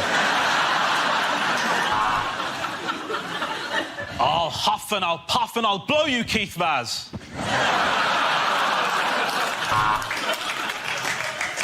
As Noddy looked at his new friends, Rampant Rabbit and Linda the Love Egg, he realised he was in a very different kind of toy town. And all the animals of Buttercup Farm celebrated because Percy Pig was going to the slaughterhouse and they never had to listen to that whiny little bastard again. And the beautiful woman was cursed to sleep for 100 years. And that's your defence, is it, Mr. Cosby? She didn't do it. Don't boo her. I'm Paddington Bear from Peru, said Paddington. And if you show me where the toilet is, I'll poo out this condom of cocaine.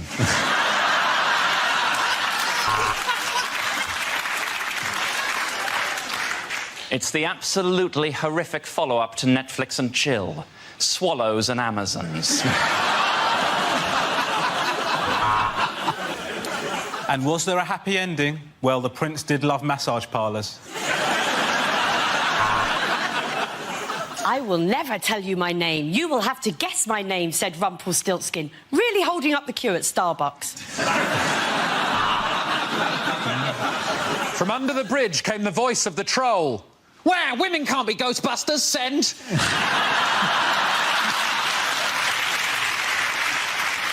Every day, Jack and Jill have to walk up a hill to fetch just one pail of water. But for just £5 a month... Oh, it wasn't a giant peach after all, thought James, as he watched the big friendly giant put on his swimming trunks.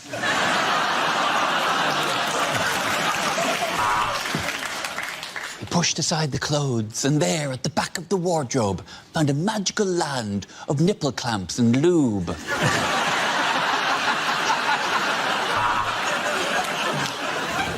There's an Indian in the cupboard. I think he's hiding from UKIP. Oh, well, come on, I've been in this cupboard for bloody ages.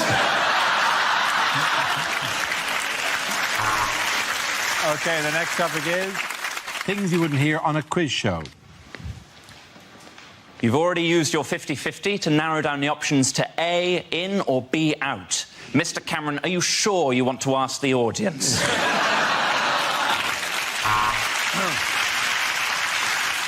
Well, in that round on sexually transmitted diseases, you passed on 4.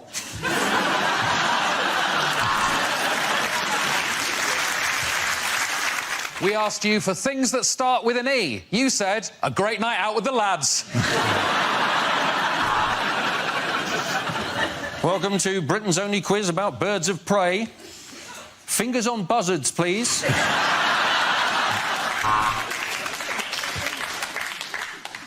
Here at The Chase, we just want to reiterate that our Chase is not called the Dark Destroyer for any ethnic reasons. Now, please, could you welcome our new chaser, Raj the Head Wobbler Patel. So the final round on OAP quiz is sudden death. Boom! Welcome to Eggheads. Well, we couldn't call it smug pricks, could we?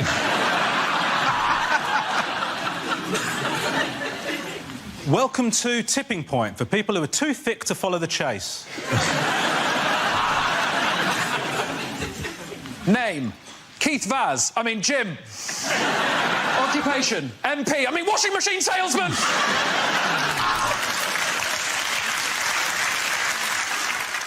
I'm afraid we're going to have to take your first answer, so let's see if the capital of Azerbaijan is Fuck-Defino.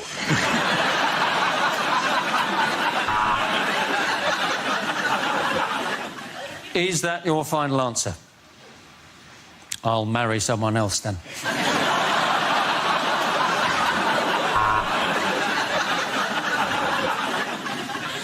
Well, at the end of this week's episode of University Challenge, the scores are Durham 170, Exeter 145. But, of course, the real winner is Ivo's dad, Hugh at home, who got 2 questions right and is going to bang on about it for the rest of the bloody week.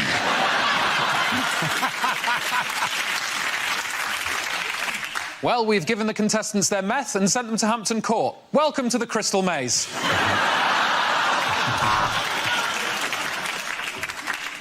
My chosen specialised subject, your wife. Yeah, you heard me.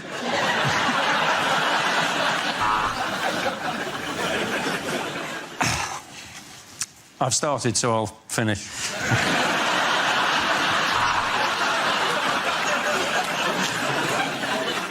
Well, that was the banker, and he says he thinks you're going to accept this deal because in his box is your wife. Well, today it's Kelly Brook and Joey Essex versus Stevens Hawking and Fry. This is fucking pointless. At the end of that round, the points go to Rubbish Ed and Ivo.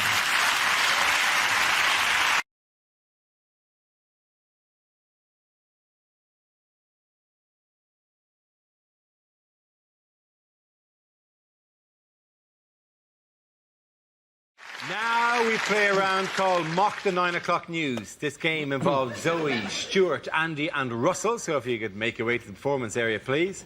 This is where we test our performance stand-up skills. We spin our news generator, it settles on a topic, and anyone can volunteer jokes about the chosen subject. The winners are the people I judge to produce the funniest stuff. OK, here we go.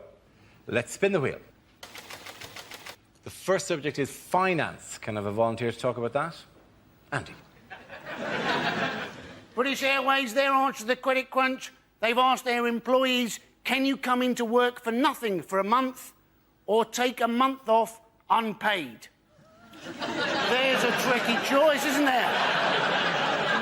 And who is going to want to fly British Airways? The last thing you want to hear when you get on the plane, this is your captain speaking. I'm not being paid today. Good luck. I am looking forward to seeing the credit crunch version of Monopoly. You know, instead of getting £1,500 from the bank, you have to lend the bank £1,500. And then everybody keeps on going round the board with nobody buying any property whatsoever because they always think it's going to be cheaper next time they go around. Well done, Andy. OK, let's spin the wheel again. The subject is Sarah Palin. Who wants to talk about that? Sarah Palin. She was apparently an ex-beauty queen of a town in Alaska called Wasilla.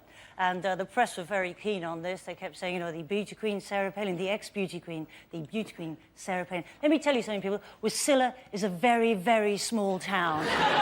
Population 8, possibly 9,000 people at the best of times. To call it a one-horse town is to over-exaggerate the number of horses in that town by one. They timeshare a horse with another shithole down the road. Now, my brother used to live in Anchorage, Alaska, and I have been to Wasilla, and in the 5 minutes it took us to drive across Wasilla, I was voted beauty queen of Wasilla. It was no big deal, honestly. An otter and a caribou came second and third, respect. Thank you very much, Zoe. That leaves us with Stuart and Russell. Let's spin the wheel again. The next topic is men's health. Who wants to come in on that? Russell. I went to the doctors recently with anal issues. I thought I had cancer, not I can't put my CDs in order. But it's a terrifying moment, right? So scary, because in your head, I'm going to die. And I went there and I took down my trousers. Obviously, we had a chat first, and it just... I'm not very well. You see that, mate? This is a chip shop. You've never done it slower in your life. I was just peeling them down. I got them down to about there. Just heard his booming voice go, in the other room. You have a decision to make there. Do you pull them up or do you waddle with pride, right? You waddle, that's what you do. When you waddle, you can't help but giggle. The last thing you need is to be giggling before a man's going to pop his finger in your Richard, because now you're a wiggling target, right? I'll be honest, when the finger goes in, you're not laughing anymore! You're like a red arrow! And that's the moment they chat. How you doing? Fine. Can you draw the curtains? We've gathered quite a crowd. Look at that, it's Atrium Steps and he's getting violated. I'm Russell!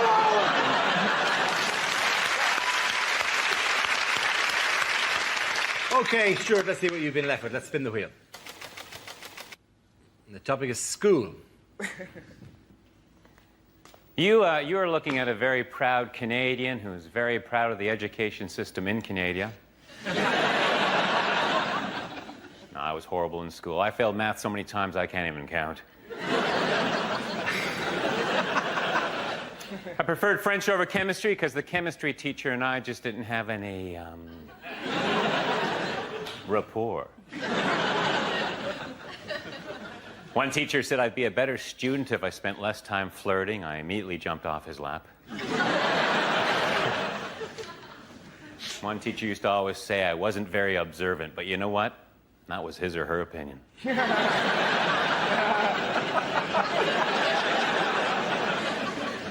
I was going to join the debating team, but someone talked me out of it. In high school, I was voted most likely to reminisce.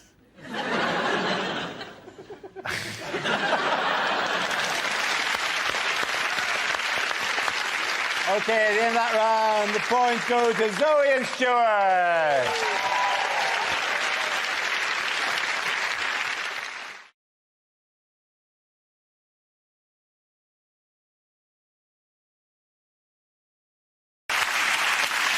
Now we come to scenes we'd like to see. So if everyone can make their way over to the performance area, I'll read out this week's topics, then we'll see what our panelists can come up with. Okay, here we go. The first subject is unlikely film trailers. A man who only wants one thing. Strepsils.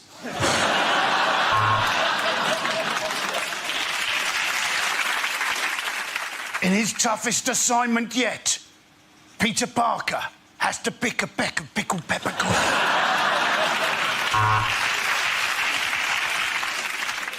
Drama, intrigue, romance, gardening, spoons. All these and other words in Dictionary the movie.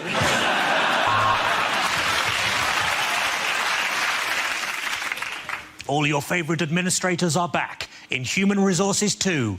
This time it's personnel. When a hairpiece gets possessed by the devil, there'll be hell to pay.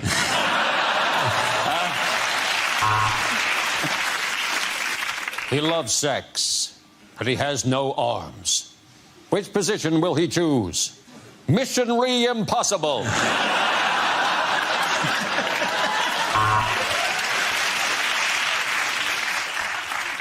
If you see one film this year, then you're probably a new parent. It was a love story that crossed the species barrier. He was a man, she was a cow. Coming soon, Beef Encounter. Coming soon, a 3D film where you don't get bored halfway through and lift up the glasses just to see what the screen looks like without it. Every Year I Love You More, starring Michael Jackson and Benjamin Button.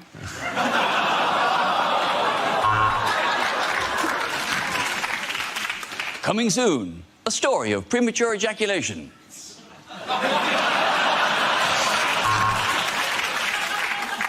The Grand Budapest Hotel. Brilliant, The Times. 5 stars, The Guardian. The beds weren't made. TripAdvisor.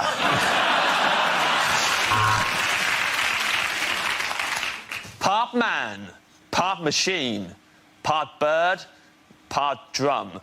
It's Robo Bongo Cuckoo Cop.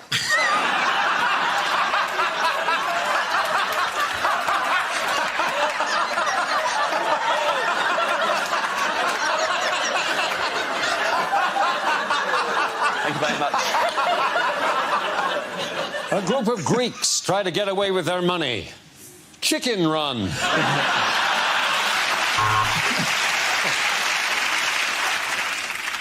My Dad Pictures presents. Your man, I know him from something. Anyway, him and a woman. I think she was in here. Maybe it was house. She was definitely a doctor. Join forces to fight. I know him. He's gone awful old looking, hasn't he?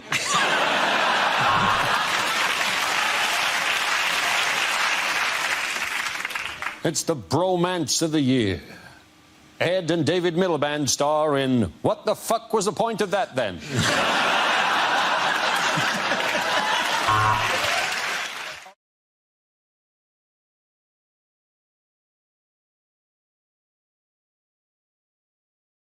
I preferred French over chemistry because the chemistry teacher and I just didn't have any, rapport. Let's spin the wheel. And somebody chooses music. We don't know much about Galileo. He was a poor boy from a poor family. I live in a Grade 2 listed building, which of course means that everyone in it has to be quite good at the piano.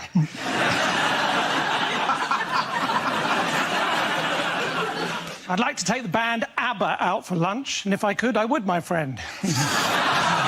Fernando's. OK, that leaves us with Gary. Let's see what you've been left with. Let's spin the wheel. OK, the topic is health. Where you go? I'm a lot sportier than I might look. In fact, I picked up a little niggle at the gym the other day. I mean, he pronounces it Nigel. I had a very stressful journey getting here today. All the way, this lorry driver was right up my arse. But it was nice of him to give me a lift. Now, I spent most of the afternoon hanging out at the swimming baths. And then somebody told me and I tucked it back in again.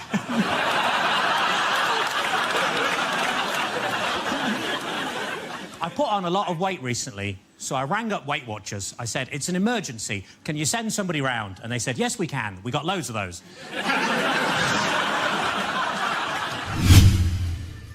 Leadership.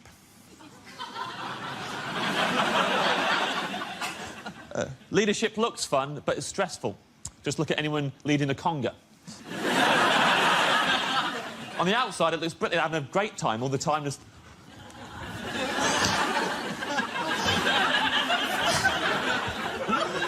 Yes, you bloody are. Yes, you bloody are, mate. In their heads, just going, I don't know where I'm going. I didn't plan a route. I never asked for any of this. God, I miss my family.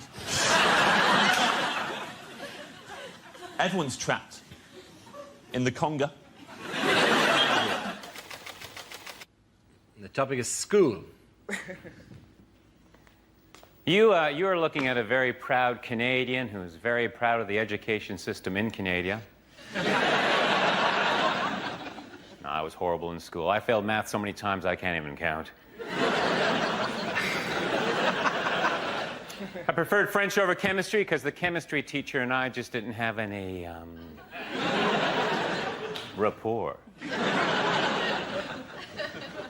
One teacher said I'd be a better student if I spent less time flirting. I immediately jumped off his lap.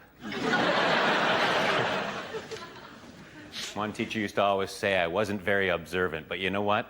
That was his or her opinion.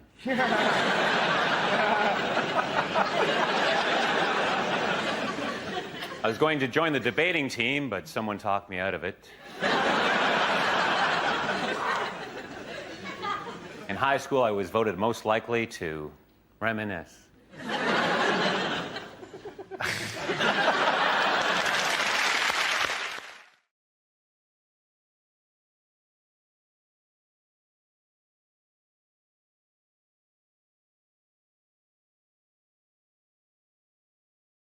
Our next round is called Headliners. Here's a picture of America's former power couple, Bill and Hillary Clinton. But what does CADC stand for? Is it cheerleaders' arse distracts Clintons? I think they're saying goodbye to Barack Obama. Cheerio and don't call. Clinton's assassination dreams continue. Clinton announces deepening chlamydia. How about Clintons accept defeat childishly? What, how would you feel? Would you just go, oh, you're the winner, you're the winner. I'm Barack Obama. Is it can't...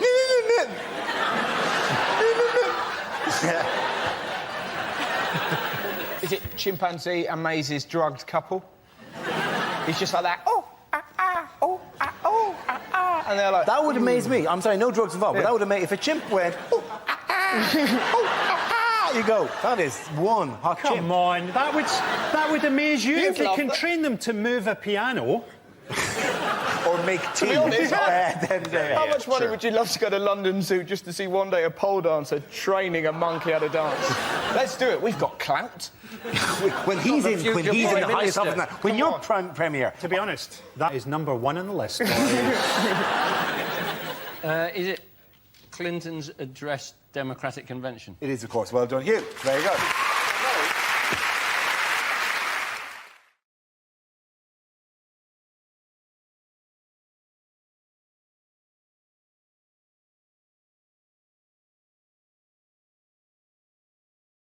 Now we play a round called Thief of Baghdad.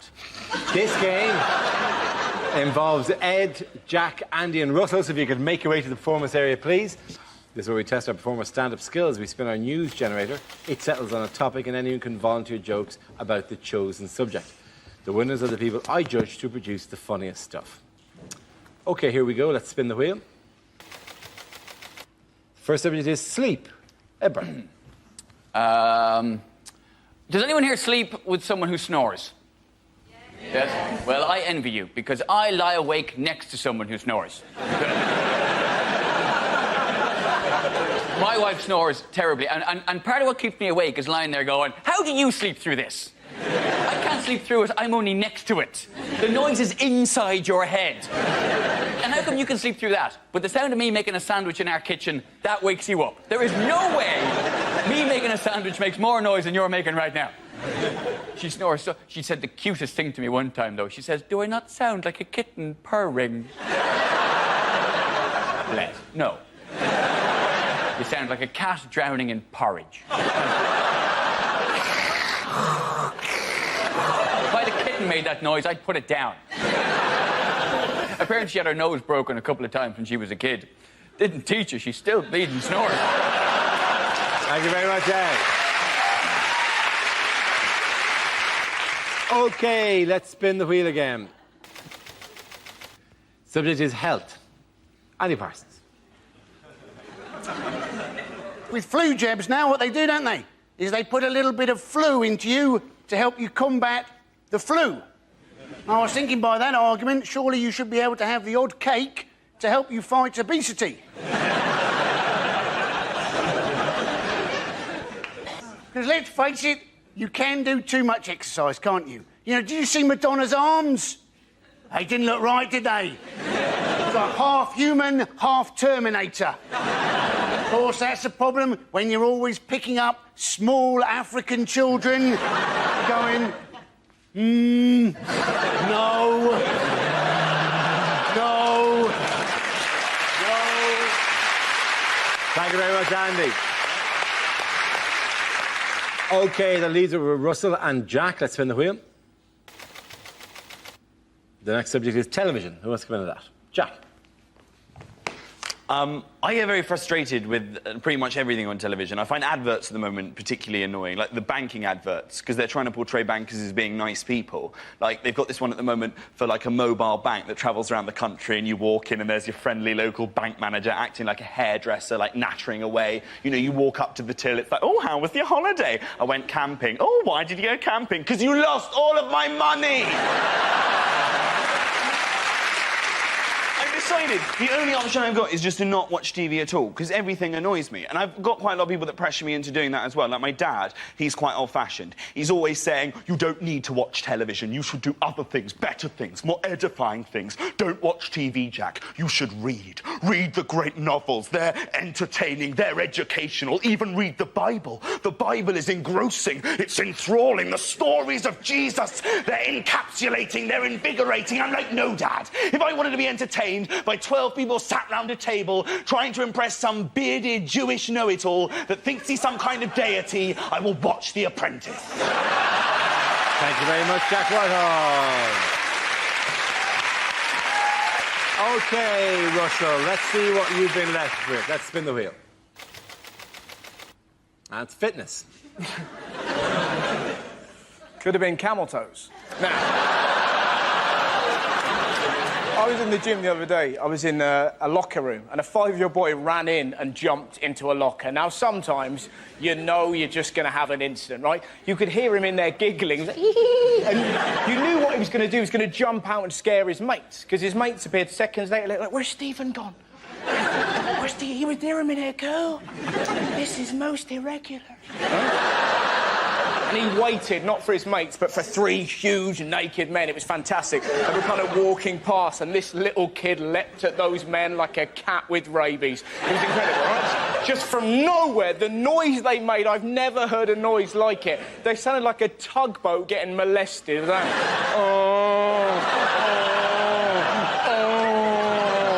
His long-suffering dad is in the showers, obviously heard this and went, "That'll be my bloody boy!" Ran back, confronted this glowing hellbeast and went, "Stephen, what have I told you about acting up in public?" And this little kid cut his dad down with one very simple sentence. "Dad, your willy's moving?" You're just there going, oh, the world is a better place. Thank you very much, Russell. At the end of that round, the points go to Ed and Jack.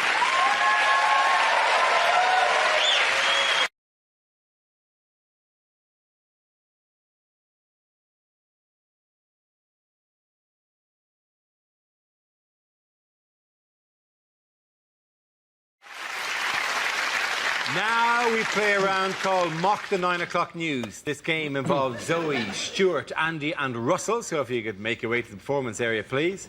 This is where we test our performers' stand-up skills. We spin our news generator, it settles on a topic, and anyone can volunteer jokes about the chosen subject. The winners are the people I judge to produce the funniest stuff. OK, here we go. Let's spin the wheel.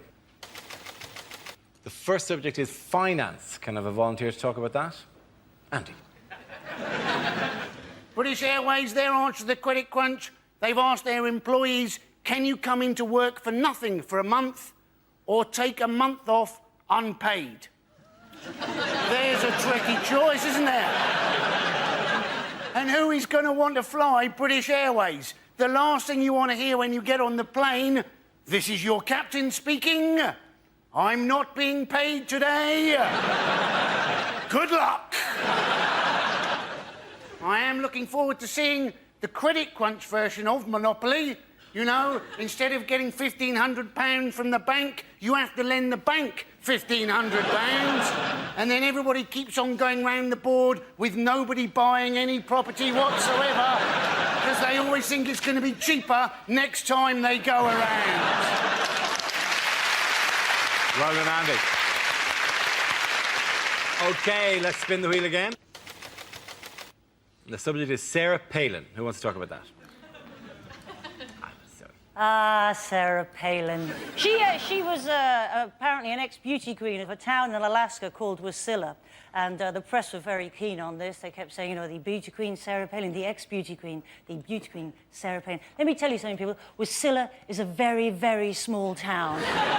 Population 8, possibly 9,000 people at the best of times. To call it a one-horse town is to over-exaggerate the number of horses in that town by one. They timeshare a horse with another shithole down the road. Now, my brother used to live in Anchorage, Alaska, and I have been to Wasilla, and in the 5 minutes it took us to drive across Wasilla, I was voted beauty queen of Wasilla. It was no big deal, honestly. An otter and a caribou came second and third, respect. Thank you very much, Joey. That leaves us with Stuart and Russell. Let's spin the wheel again. The next topic is men's health. Who wants to come in on that? Russell. I went to the doctors recently with anal issues. I thought I had cancer, not I can't put my CDs in order. But it's a terrifying moment, right? So scary, because in your head, I'm going to die. And I went there and I took down my trousers. Obviously, we had a chat first, and it just... I'm not very well. You can see that, mate. This is a chip shop. You've never done it slower in your life. I was just peeling them down. I got them down to about there. Just heard his booming voice go, "In the other room." You have a decision to make there. Do you pull them up or do you waddle with pride, right? You waddle, that's what you do. When you waddle, you can't help but giggle. The last thing you need is to be giggling is before a man's going to pop his finger in your Richard, because now you're a wiggling target, right? I'll be honest, when the finger goes in, you're not laughing anymore! You're like a red arrow! And that's the moment they chat. How you doing? Fine. Can you draw the curtains? We've gathered quite a crowd. Look at that, it's Atrium Steps and he's getting violated. On Russell!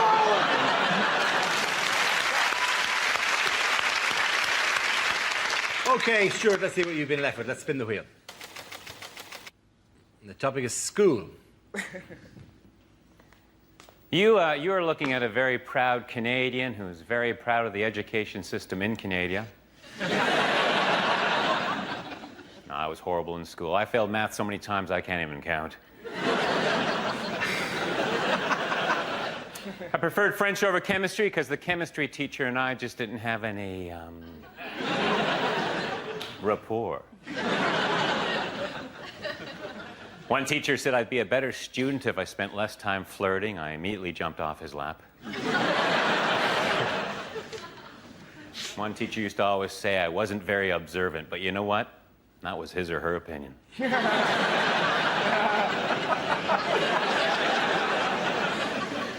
I was going to join the debating team, but someone talked me out of it. In high school, I was voted most likely to reminisce.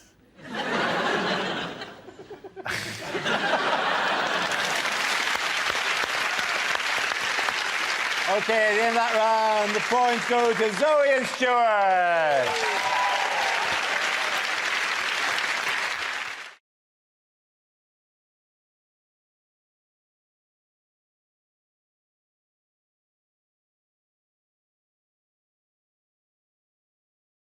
Bad things for a teacher to say. Fight! Fight! Fight! Fight! Fight! You know the rules, Thomas. If you forget your PE kit, I take the lesson in my pants.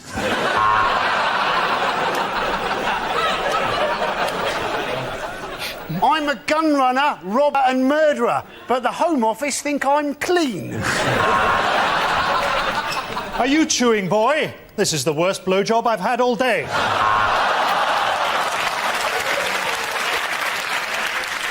I don't know the answer, Watkins. I just do this job for the holidays.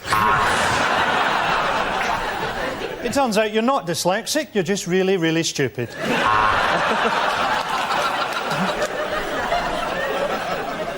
I've been at this school for over 40 years. I buggered your fathers and I will bugger you. Okay, at the end of that, ladies and gentlemen, the winners are Ian, Hugh and Frankie.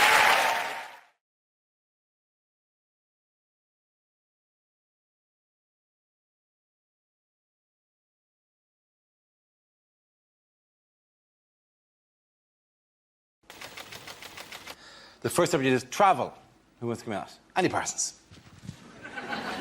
Apparently, various airlines now from America have now got air marshals on transatlantic flights. Yeah, to stop somebody getting on a plane with a gun, they're now going to put somebody on a plane with a gun.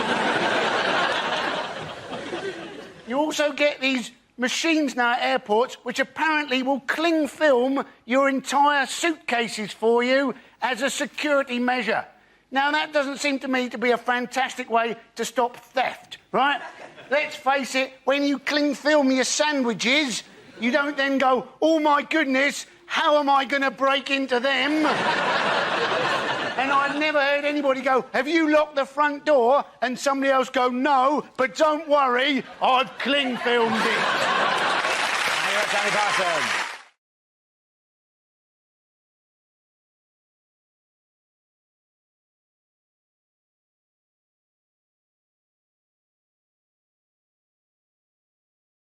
Our next round is called This Is the Answer, What is the Question? On the board are 6 categories. Nathan, which category would you like? Home news, please. OK, your category is home news. The answer is trains, toilets and celebrities. What is the question? Is it, if you're going to make a sex tape on public transport, what 3 things do you need?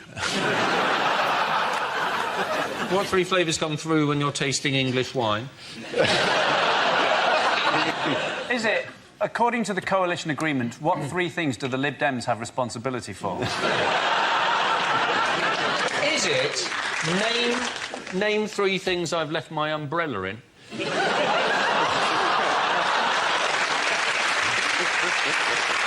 it 3 things you're probably best off not to lick clean? Is it, what is the name of Thomas the Tank Engine's no-holds-barred autobiography? Is it what Peter Andre says when he's asked what his daily routine is? Our trains, our toilets and our celebrities! Is it what? Is it what? He's high-pitched but not Australian anymore. Our trains! Our toilets are celebrities! I went to a voice coach to get rid of my Australian accent, and I can't help thinking she's done something wrong. I've been over in this country for a while, so I sometimes slip into both fucking accents.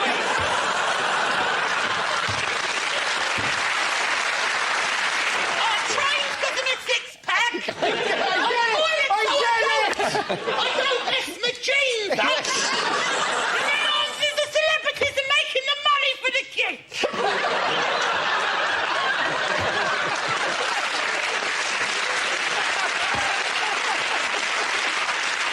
Does anyone have another answer?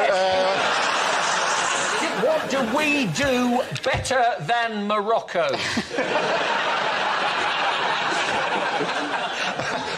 OK, can we have correct answer? Oh, I think I've got it. Oh, not the build-up to the correct answer, but go on. Is it name 3 things I've puked up on at the Edinburgh Festival? I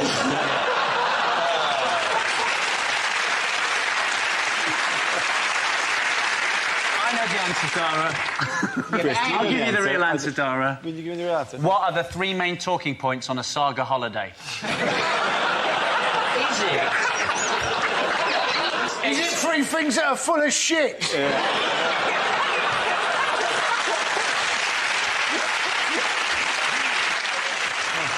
On the Peter Andre thing.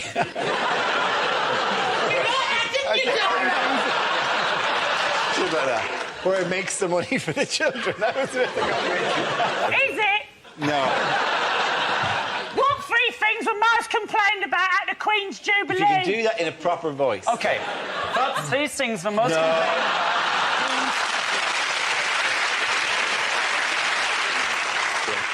What 3 things were most complained about at the Queen's Jubilee? Very good. Thank you very much, Chris. That was very...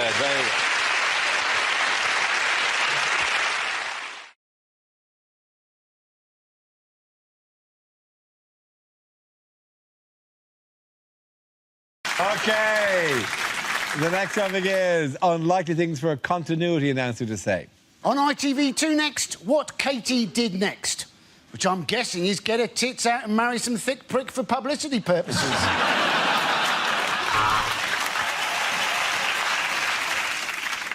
I can see you.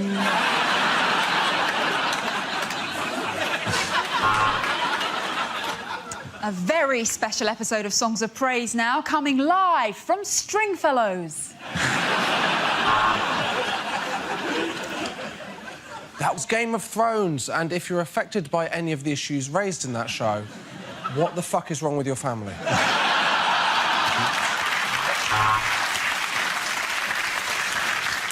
Is masturbation bad for you? That's not the next programme. I'm just thinking aloud. Next up, Baking and Entering with Anthony Worrell-Thompson.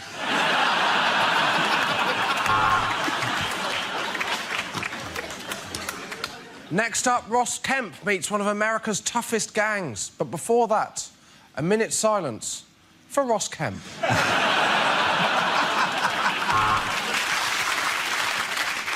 No! Dad!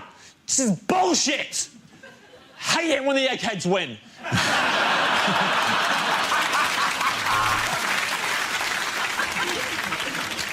Now on Channel 4, one born every minute, including graphic scenes of childbirth that some viewers may find inspiration to get a coil. And now on Channel 4, skins. 4 skins.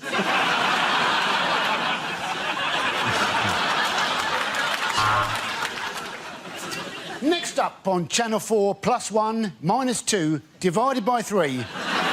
Countdown.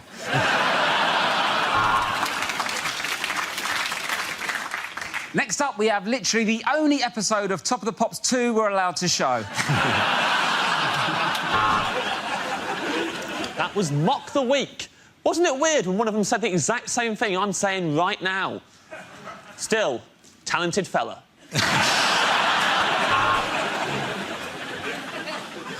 Next up on BBC... Wait a minute, are those hippos swimming in a circle? What? are we watching Homes Under the Hammer? Now it's one of those X Factor episodes where they sing next to a swimming pool. I presume to prepare them for a life singing on cruise ships.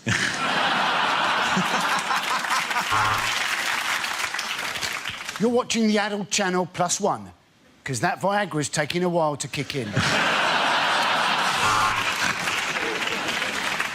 Well, next up, it's Midlands Today, so if you're watching in the Orkneys, you can fuck off. At the end of that round, the points go to James here and Rob.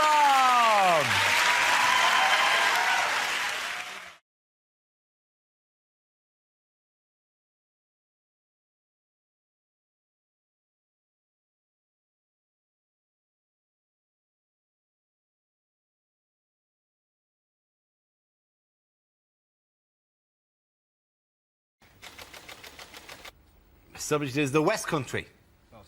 Who? Russell. How can you not love the West Country? I've genuinely seen graffiti in Bristol during the last Tory campaign. Do you remember, are you thinking what we're thinking? Somebody had written underneath it, is it, do I like what's-its? It's phenomenal. It's wonderful, isn't it? I used to live there. I've moved away from Bristol because I was near a dogging site, which is just a bit odd, right? And, all right, I wasn't into it. I was just near a dogging site, right? And I was talking to my friend. I was like, Jane, why do they do dogging near the house, right? And she looked and went, apparently you got really great views of the Clifton Suspension Bridge. And you're like, well, you've got faith in humanity, haven't you? Just the idea that I tell you what, it's only when you're doing the nasty in a Cortina that you can truly appreciate the work of Isambard King of the Brunei. That, my friend, is craftsmanship. Shall we? Wonderful. Thank you very much, Russell. OK, we're left with Michael and Andy. Let's spin the wheel again. The next subject is North-South Divide. There goes Michael. Right, yes. Now, I am from the south. You noticed? I have been north up the M1, and I don't know what happens to the word the. It seems to disappear at about junction 25 on the M1, and the word the just goes, that's it from me, I'm getting off. You go on ahead. Are you coming with? No, I'm not interested up there. And then you get there, and they don't have, they say, oh, fridge, oh, you're going up to, what are you doing? My first experience of this was when I went to the cinema in Leeds. I saw The Lion, the Witch and the Wardrobe. I had more fun asking the woman what it is I'd booked to see than watching the entire movie itself. So what is it I'm seeing here today? Took one, took witch and took wardrobe. What's she talking about? You're hearing this? Are you taking toothpaste? Yes, of course. I thought it might be a nice idea maybe to go to HMV and get a DVD of The Lion, the Witch and the Wardrobe, maybe The Good, the Bad and the Ugly, and perhaps an album by The. And just line them up on the counter. What is it I've decided to purchase here? Took one, took witch and took wardrobe. Took good, took button, took ugly. And took. Thank you. Well done, Michael.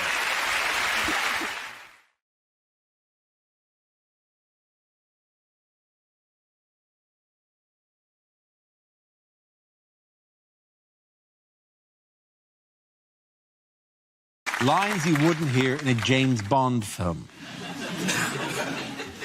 Sorry, mate, this is Spoons. We don't do martini. Do you want to jug a woo-woo?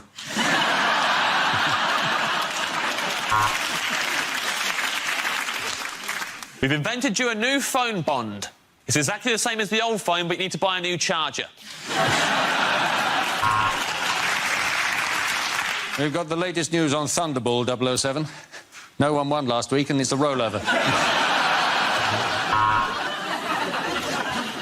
Ah, Mr. Bond. Welcome to this mandatory course on sexual harassment in the workplace.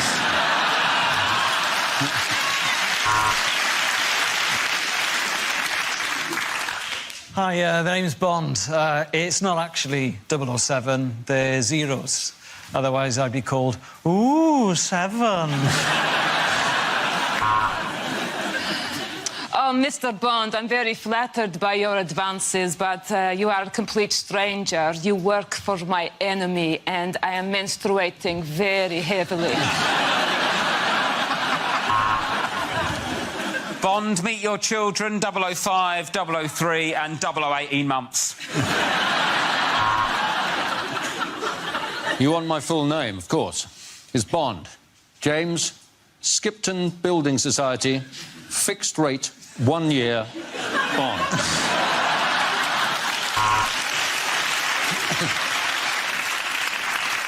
So another gadget, Bond. This is a way of distracting your opponents. Some light-up trainers for no reason.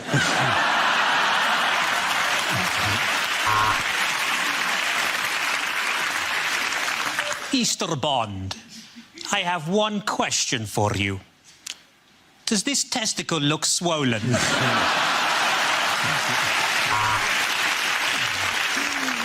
So, Mr. Bond, welcome back. How was Russia? How do you feel? Do you know what?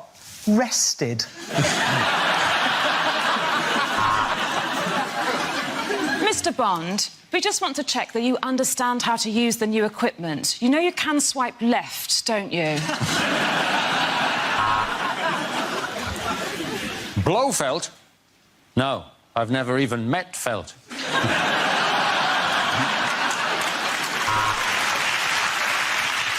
This is the easiest fight on top of a train I've ever had. Thank you, Southern Rail.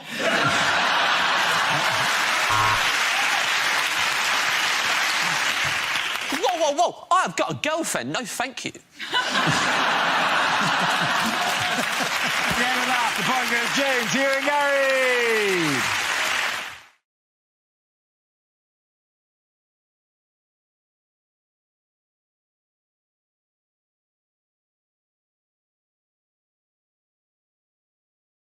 Ava, which category would you like? Home news, please. OK, home news it is. The answer is 43 years. What is the question? How long does it take to repay a £10 loan from Wonga.com? Is it... what's the life expectancy of someone who works at Greggs?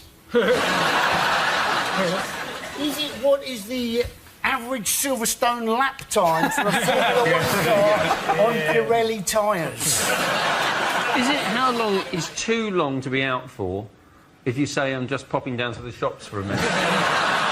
Is it how old is the Earth if Michelle Obama really is the First Lady?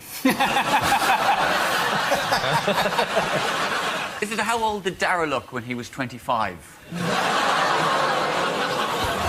No, you laughed first. Oh, that's sweet. You can't pretend sympathy when you laughed first.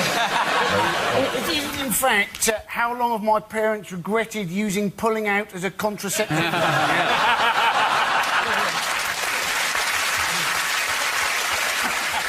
How long will Julian Assange be living in an embassy before he finally goes, do you know what, I should have just gone to jail?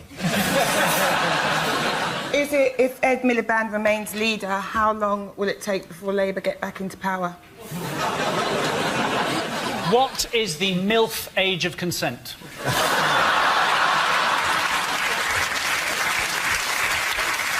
OK, if you put in a ready meal 43 years ago, how long has it been ready for? Can I have the correct answer, please? Can I have the correct answer? Is that not the correct answer? No, it's not the correct answer. Nor have any of you even attempted to do the correct answer. It's in how many years will Brazil be ready to host the 2014 World Cup? Yeah. Genuine proper answer is how long can Gerard Depardieu balance a spoon on his nose? Could have anything that even vaguely resembles a topical news story. OK, is it how many years' worth of shale gas are they claiming there is now under the British Isles? Absolutely right, Chris Addison. Absolutely right. Well done.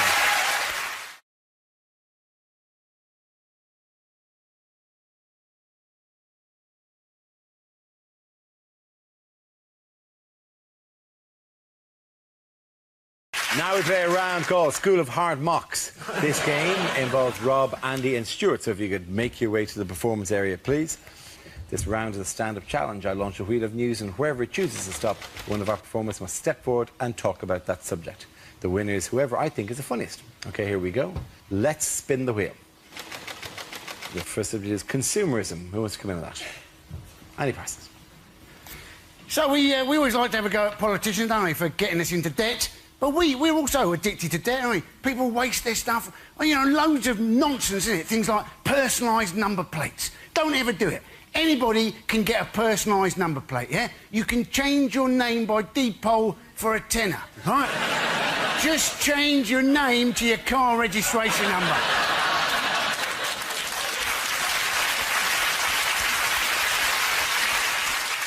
And it's the same people going, oh, yeah, look, I've got a new watch. Got a new watch, I have? Yeah, it's a diver's watch, yeah? Goes down to a depth of 200 metres, this does. 200 metres is the depth of the North Sea. If you find yourself at the bottom of the North Sea, you're not diving. The ship has sunk, the air bubble is running out, and it's going to be little consolation, you know at the bloody time. Thank you very much, Andy Parsons. OK, let's spin the wheel again. The next subject is food. Who wants to come in on that? Rob. I like food. I eat it most days. The thing is, I've moved out with mum's now, so I go home and see my mum and dad, and I'm excited to see them, but I'm more excited to see the contents of the fridge. But she's on a diet, my mum, right? She got all the brothers round, me brothers round for a Sunday lunch. You know what she did, the whole family, for Sunday lunch? Couscous. For lunch. Right? I rang Childline, they didn't want to know. I don't trust couscous, to be honest with you. Anything you put in your mouth that feels already chewed should not be in there. It's fat sand, I don't want any part of it. Right? She served it with toasted pita bread. Have you ever toasted pita? Anyway, why is it so hot? A little bit of folded bread, what's its problem? A little bit of toast pops out warm and toasty, the pita's on fire. Once you get past the hour, I've got the dragon breath inside to deal with. There's only two things in the world hotter than toasted pita bread. One's the sun, yeah? And the other's a cheese and tomato toasted sandwich. What's that prick's problem, right? What's his problem? Do you know what I mean? The cheese, I've not got a problem with the cheese. The tomatoes? They're little slices of lava. I'll put you in a toasted sandwich, mate, not Dante's Peak. What are you doing? You bite into it, anchor onto the slice, you pull the sandwich away, the slice stays, slaps you on the face, burns your face off. 3 days, had a big red circle like that. I look like a thirsty dog. Well done, Rob. OK, that leaves us with Stuart. Let's see what you've got. Spin the wheel. And the topic is jobs. Where you go. Was my French teacher into golden showers? Oui.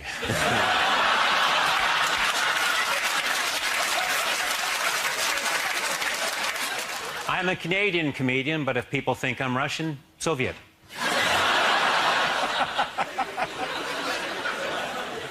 As a gynecologist, I was terrified of vaginas. I won't go into it. Very sad, I've just come back from the funeral of my coke dealer.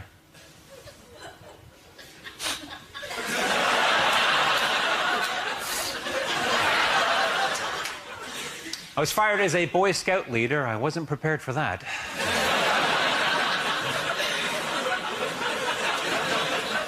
I used to be a sarcastic high jump coach. Get over it!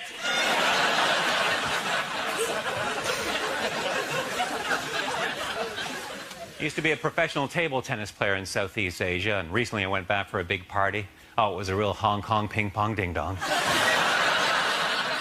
And someone fired up the old karaoke machine. Oh, it was a real Hong Kong ping-pong ding-dong sing-song. And someone rang the doorbell.